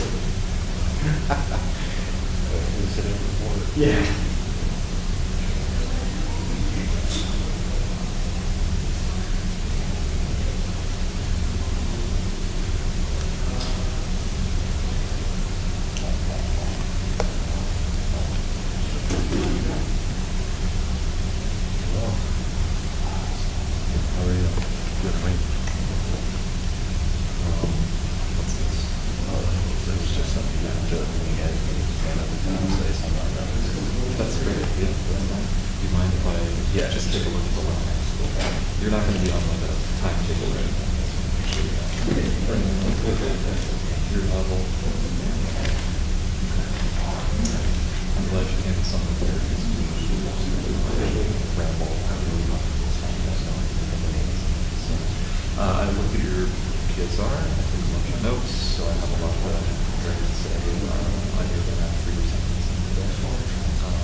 Pretty much what you told me.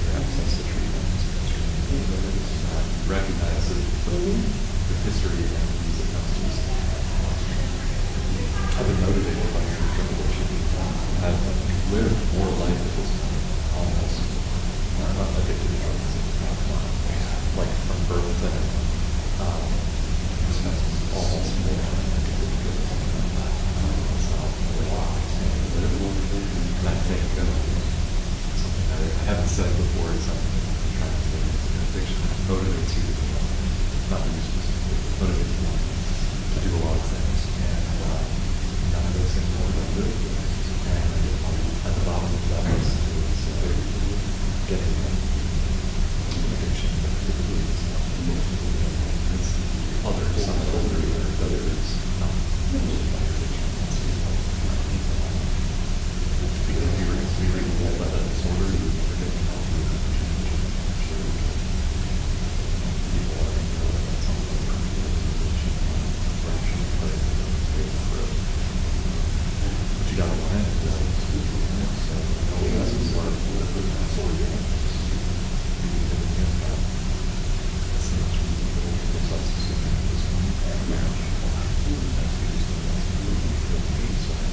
big gap between what are they right now? One, they usually don't. One, they don't think we're going. Two, they don't. Right. So they spread them out.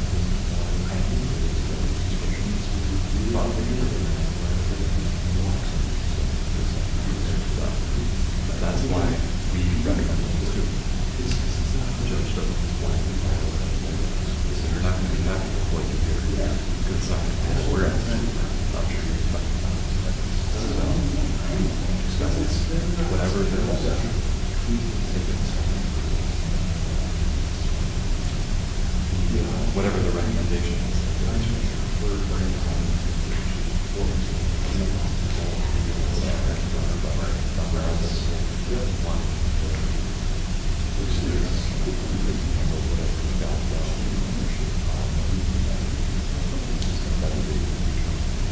Okay? So we're going to have a conference. How do you want to do it? Myself, how to do it. The PO, the results report.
All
Orange County Police is now in session. The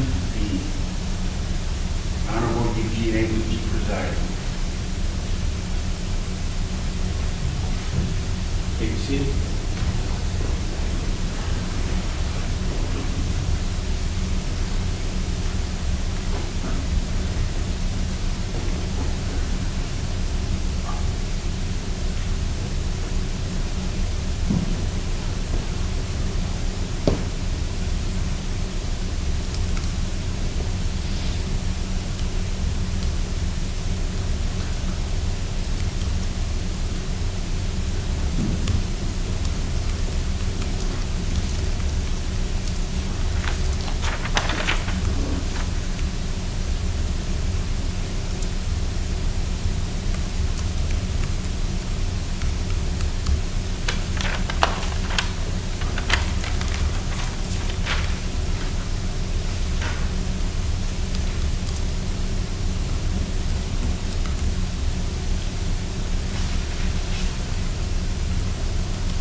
These are case numbers 22CR000493 and 22CR000678. Both cases, State of Ohio versus Joshua L. Jaworski. Mr. Jaworski is in court, represented by counsel, Assistant Public Defender William Kilmeyer, representing the State of Ohio, as Assistant Prosecuting Attorney Kara Salim. The defendant was last here on August 8th, 2022. He waived indictment in the 493 case, pled guilty as charged, count 1, possession of a fentanyl-related compound, felony 5, a Division B offense, and a forfeiture specification for contraband and instrumentalities.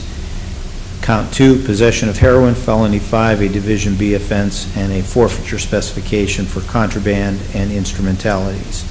In the 678 case, he pled guilty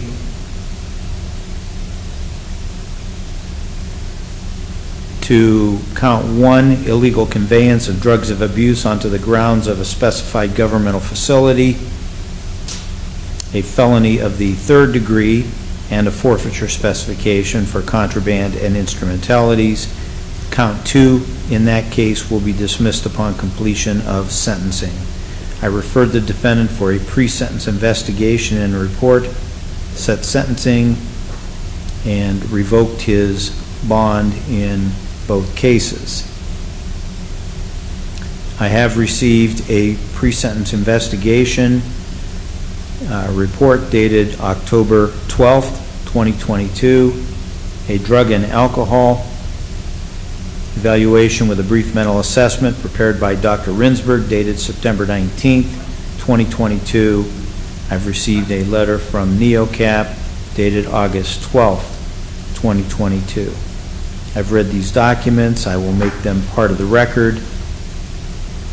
The record shows that on the 493 case, the credit is 159 days, and on the 678 case, the credit is shown at 105 days. Do you agree with those figures? Yes, Your Honor. Any reason, any inaccuracies? None. Any reason not to proceed? No reason not to Go proceed. ahead. Thank you.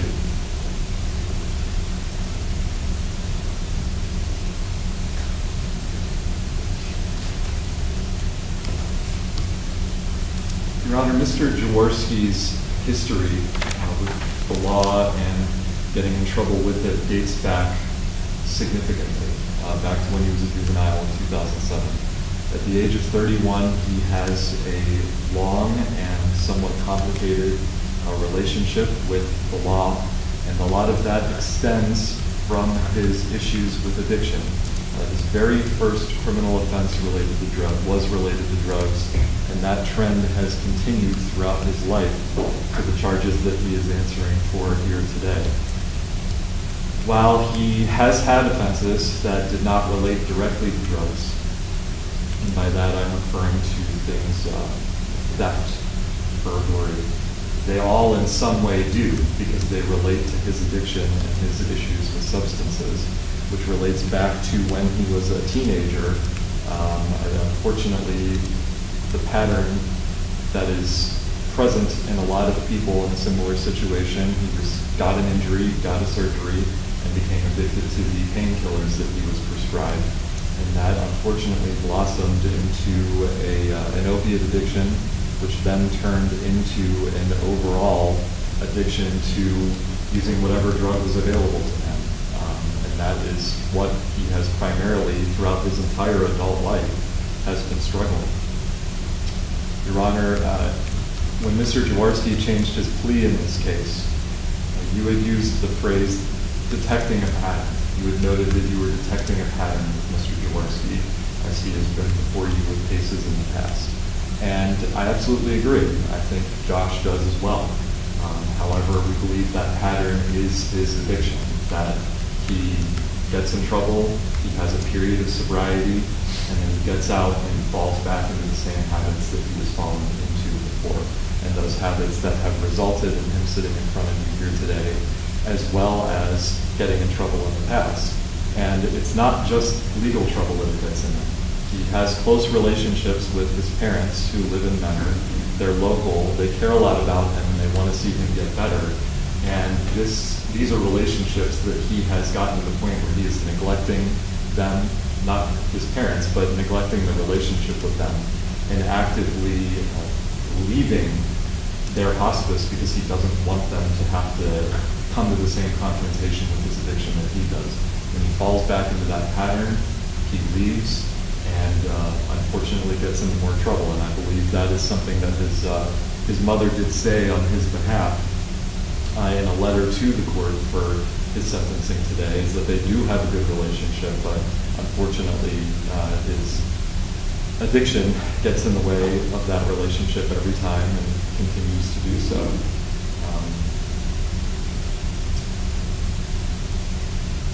And that is a major motivator for him. But unfortunately, to this point, addiction as a motivator motivates him to do a lot of wrong. It's not always wrong only to himself, unfortunately. He recognizes that there are not just direct victims in some of his crimes, but also just people that get caught up in his wake, like his parents, like any siblings, things like that. He recognizes that it's not just affecting him. It never did, but it certainly isn't now. And addiction is a major motivator to a lot of people, and unfortunately it doesn't always motivate people to make good decisions. But I think there is a part of his attitude that has shifted to where he is motivated himself with the part of his brain that is not thinking about when he can use, that is not thinking about what he can do to get there to use. He wants to get better. He's reached a point where he recognizes that places like where he's attempted treatment in the past, although it was not recent, in 2010 and 2011, where he has the option to leave, it's not going to work for him at this point. He needs an intense set of programming, and I believe he indicated that in his interview with probation, that he wants to go to NeoCap because he knows that it is a lockdown facility. He is not going to be able to leave, and he's going to be forced to take it seriously because there's a rigidity to it. There are very strict rules, and if he wants to stay there and if he wants to get better, he's going to have to take it more seriously than he's ever taken anything to this point. And he knows the consequences if he doesn't. He knows the alternative consequences today that the court is considering regarding the sentence. Mr. Jaworski, in terms of his relationship with drugs, it's not only long, but he has overdosed numerous times, and that is no better a wake-up call than anything else to what the end game is with his drug use. He recognizes that at some point it's not going to be a question of if, it's going to be a question of when. his drug use catches up and kills him. He doesn't want to do that. He wants to have that relationship with his parents. He wants to work. He wants to, at some point while he was in prison, he did 2 semesters of college. He knows what he needs to do to have any semblance of a normal life going forward and to just have a life. He needs to get past this point where his actions are completely controlled by his addiction to opiates and other substances. So again, Your Honor, I would ask the court to consider all that in imposing a sentence today and sentence Mr. Jaworski to complete the program. Thank you.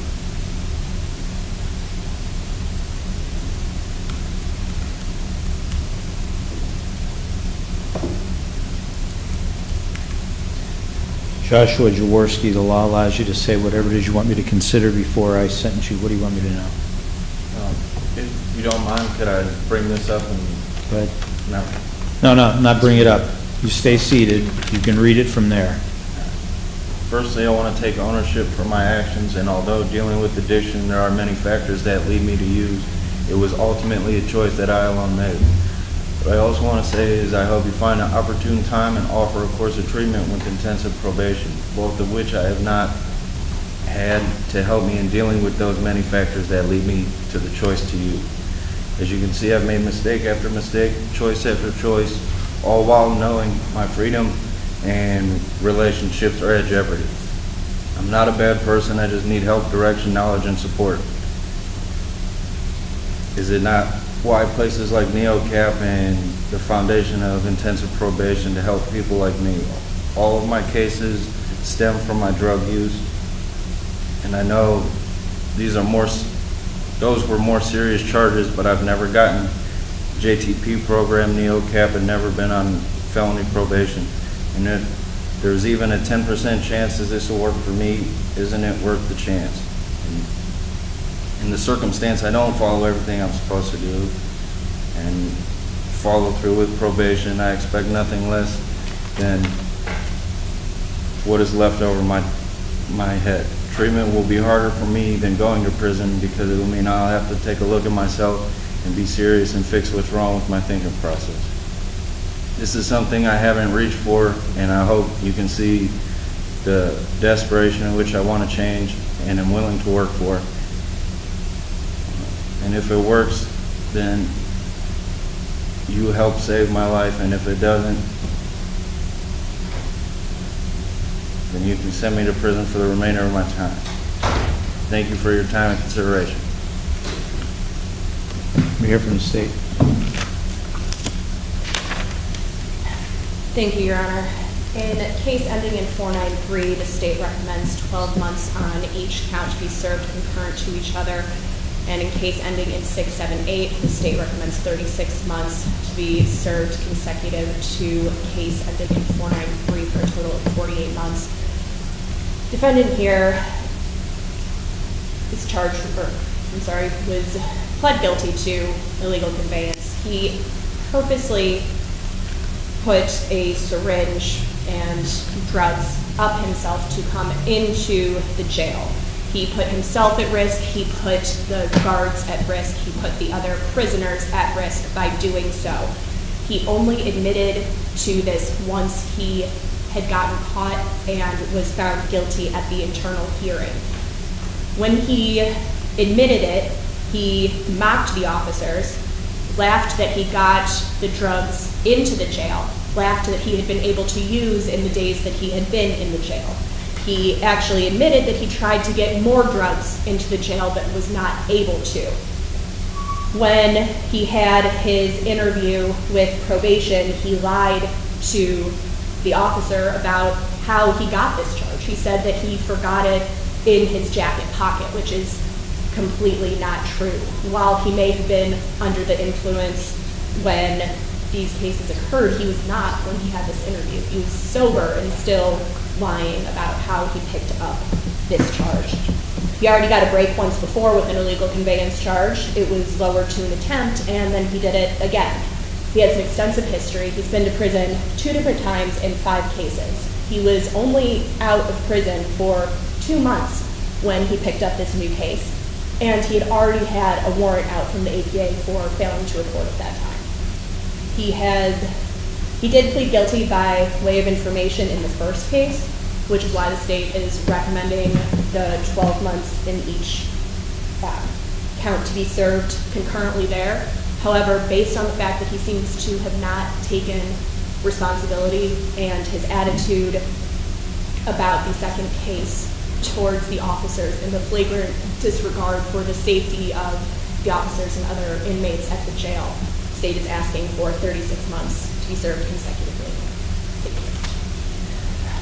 I've considered the record, oral statements made, pre-sentence report, the drug and alcohol and psychological evaluation, my conference in chambers with counsel and probation, and the statements of the defendant and the defendant's counsel. I've also considered the overriding purposes of felony sentencing pursuant to Revised Code 2929.11, which are to protect the public from future crime by this offender and others similarly minded, and to punish this offender and promote the effective rehabilitation of the offender using the minimum sanctions that the court determines accomplish those purposes without imposing an unnecessary burden on state or local government resources. I have considered the need for incapacitation, deterrence, rehabilitation, and restitution, along with the public burden on governmental resources. I've considered the separate recommendations of the parties. I have reasonably calculated this sentence to achieve the two overriding purposes of felony sentencing and to be commensurate with and not demeaning to the seriousness of this offender's conduct and its impact on society, and to be consistent with sentences imposed for similar crimes committed by similar offenders. In using my discretion to determine the most effective way to comply with the purposes and principles of sentencing, I have considered all relevant factors, including the seriousness factors set forth in Divisions B and C, and the recidivism factors in Divisions D and E of Revised Code Section 2929.12. In that regard, the court first notes that there's no merger of any of these, and on the 493 case, the fentanyl and the heroin do not merge. Is that correct? That is correct, Your Honor. Mr. Kilmeyer, correct? That is correct. In terms of seriousness, there are factors that make the offense more serious. The way that the drug and the instrumentality were smuggled into the jail, the stated intent, the stated use of it,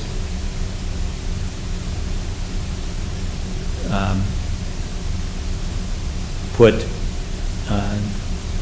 not only the defendant but other inmates and correction staff at risk. In fact, the court finds that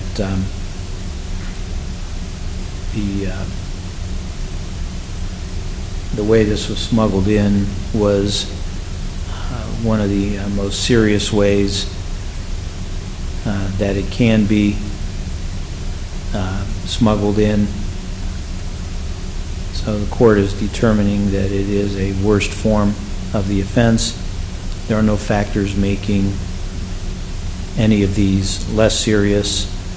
In the 493 case, there are no factors making that offense more or less serious than what would be expected. In terms of recidivism, there are factors that make recidivism more likely. Most importantly, the offense was committed while on post-release control, so soon after release from prison, just a few months after release from prison. There is a previous criminal history and history of juvenile delinquency. The defendant has 5 cases resulting in 2 prison numbers.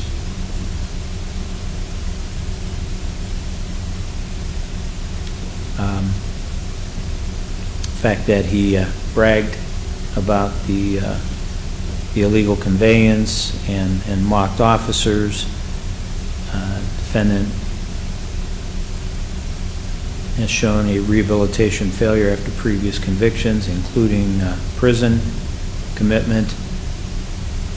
There's a pattern of substance abuse, and the offender refuses to acknowledge a problem or accept treatment or apply any treatment tools previously given to him. He has had 2 opportunities for treatment that are reflected in the pre-sentence report. Court finds no genuine remorse. He does have a prior conviction for a similar offense and was given a break on that, where it was reduced to an attempt.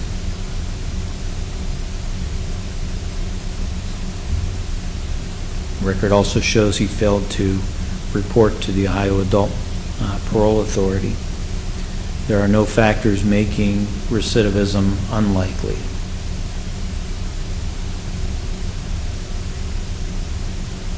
Court finds that the defendant poses the greatest likelihood of recidivism. Accordingly, it's the sentence of this court that you serve a period of imprisonment on the 493 case, count 1, for 12 months, and count 2 for 12 months concurrent, with credit for 159 days. And on the 678 case, count 1, 36 months with credit for 105 days. Count 2 is dismissed, and that sentence is concurrent with the sentence in the 493 case for a total of 36 months. You're to forfeit all contraband and instrumentalities. Your post-release control is terminated, and the balance is imposed to be served prior to and consecutive with the prison imposed in this case. You're to pay the costs of confinement, prosecution, supervision, treatment, and court costs. Upon your release from prison, you could be on post-release control for a period of up to 2 years. They can return you to prison for up to 9 months for any one violation, and up to 18 months for all violations in the aggregate. All of that time is part of the sentence. Should the PRC violation be a new felony, the judge in a new felony case, in addition to sending you to prison on the new case, can send you back to prison on this case for the greater of 1 year or whatever length of time remains unexpired on that potential PRC, and all of that time is part of the sentence. While in prison, you may be eligible for, be offered, and be able to earn some credit by engaging in educational, vocational, or rehabilitational programming offered to you for that purpose. Prison credit is capped at 8% or a certain number of days according to the regulations. So long as you owe any court costs, the state can block your motor vehicle license plates until the costs are paid in full. Court opposes shock incarceration or intensive prison program. Under state and federal law, you are disqualified from purchasing, owning, possessing, or using firearms or ammunition for firearms. Bond, if any, is released. Is there anything further from the state? No, Your Honor, thank you. Defense? Not at this time. All right. Thank you. Good luck. We're adjourned.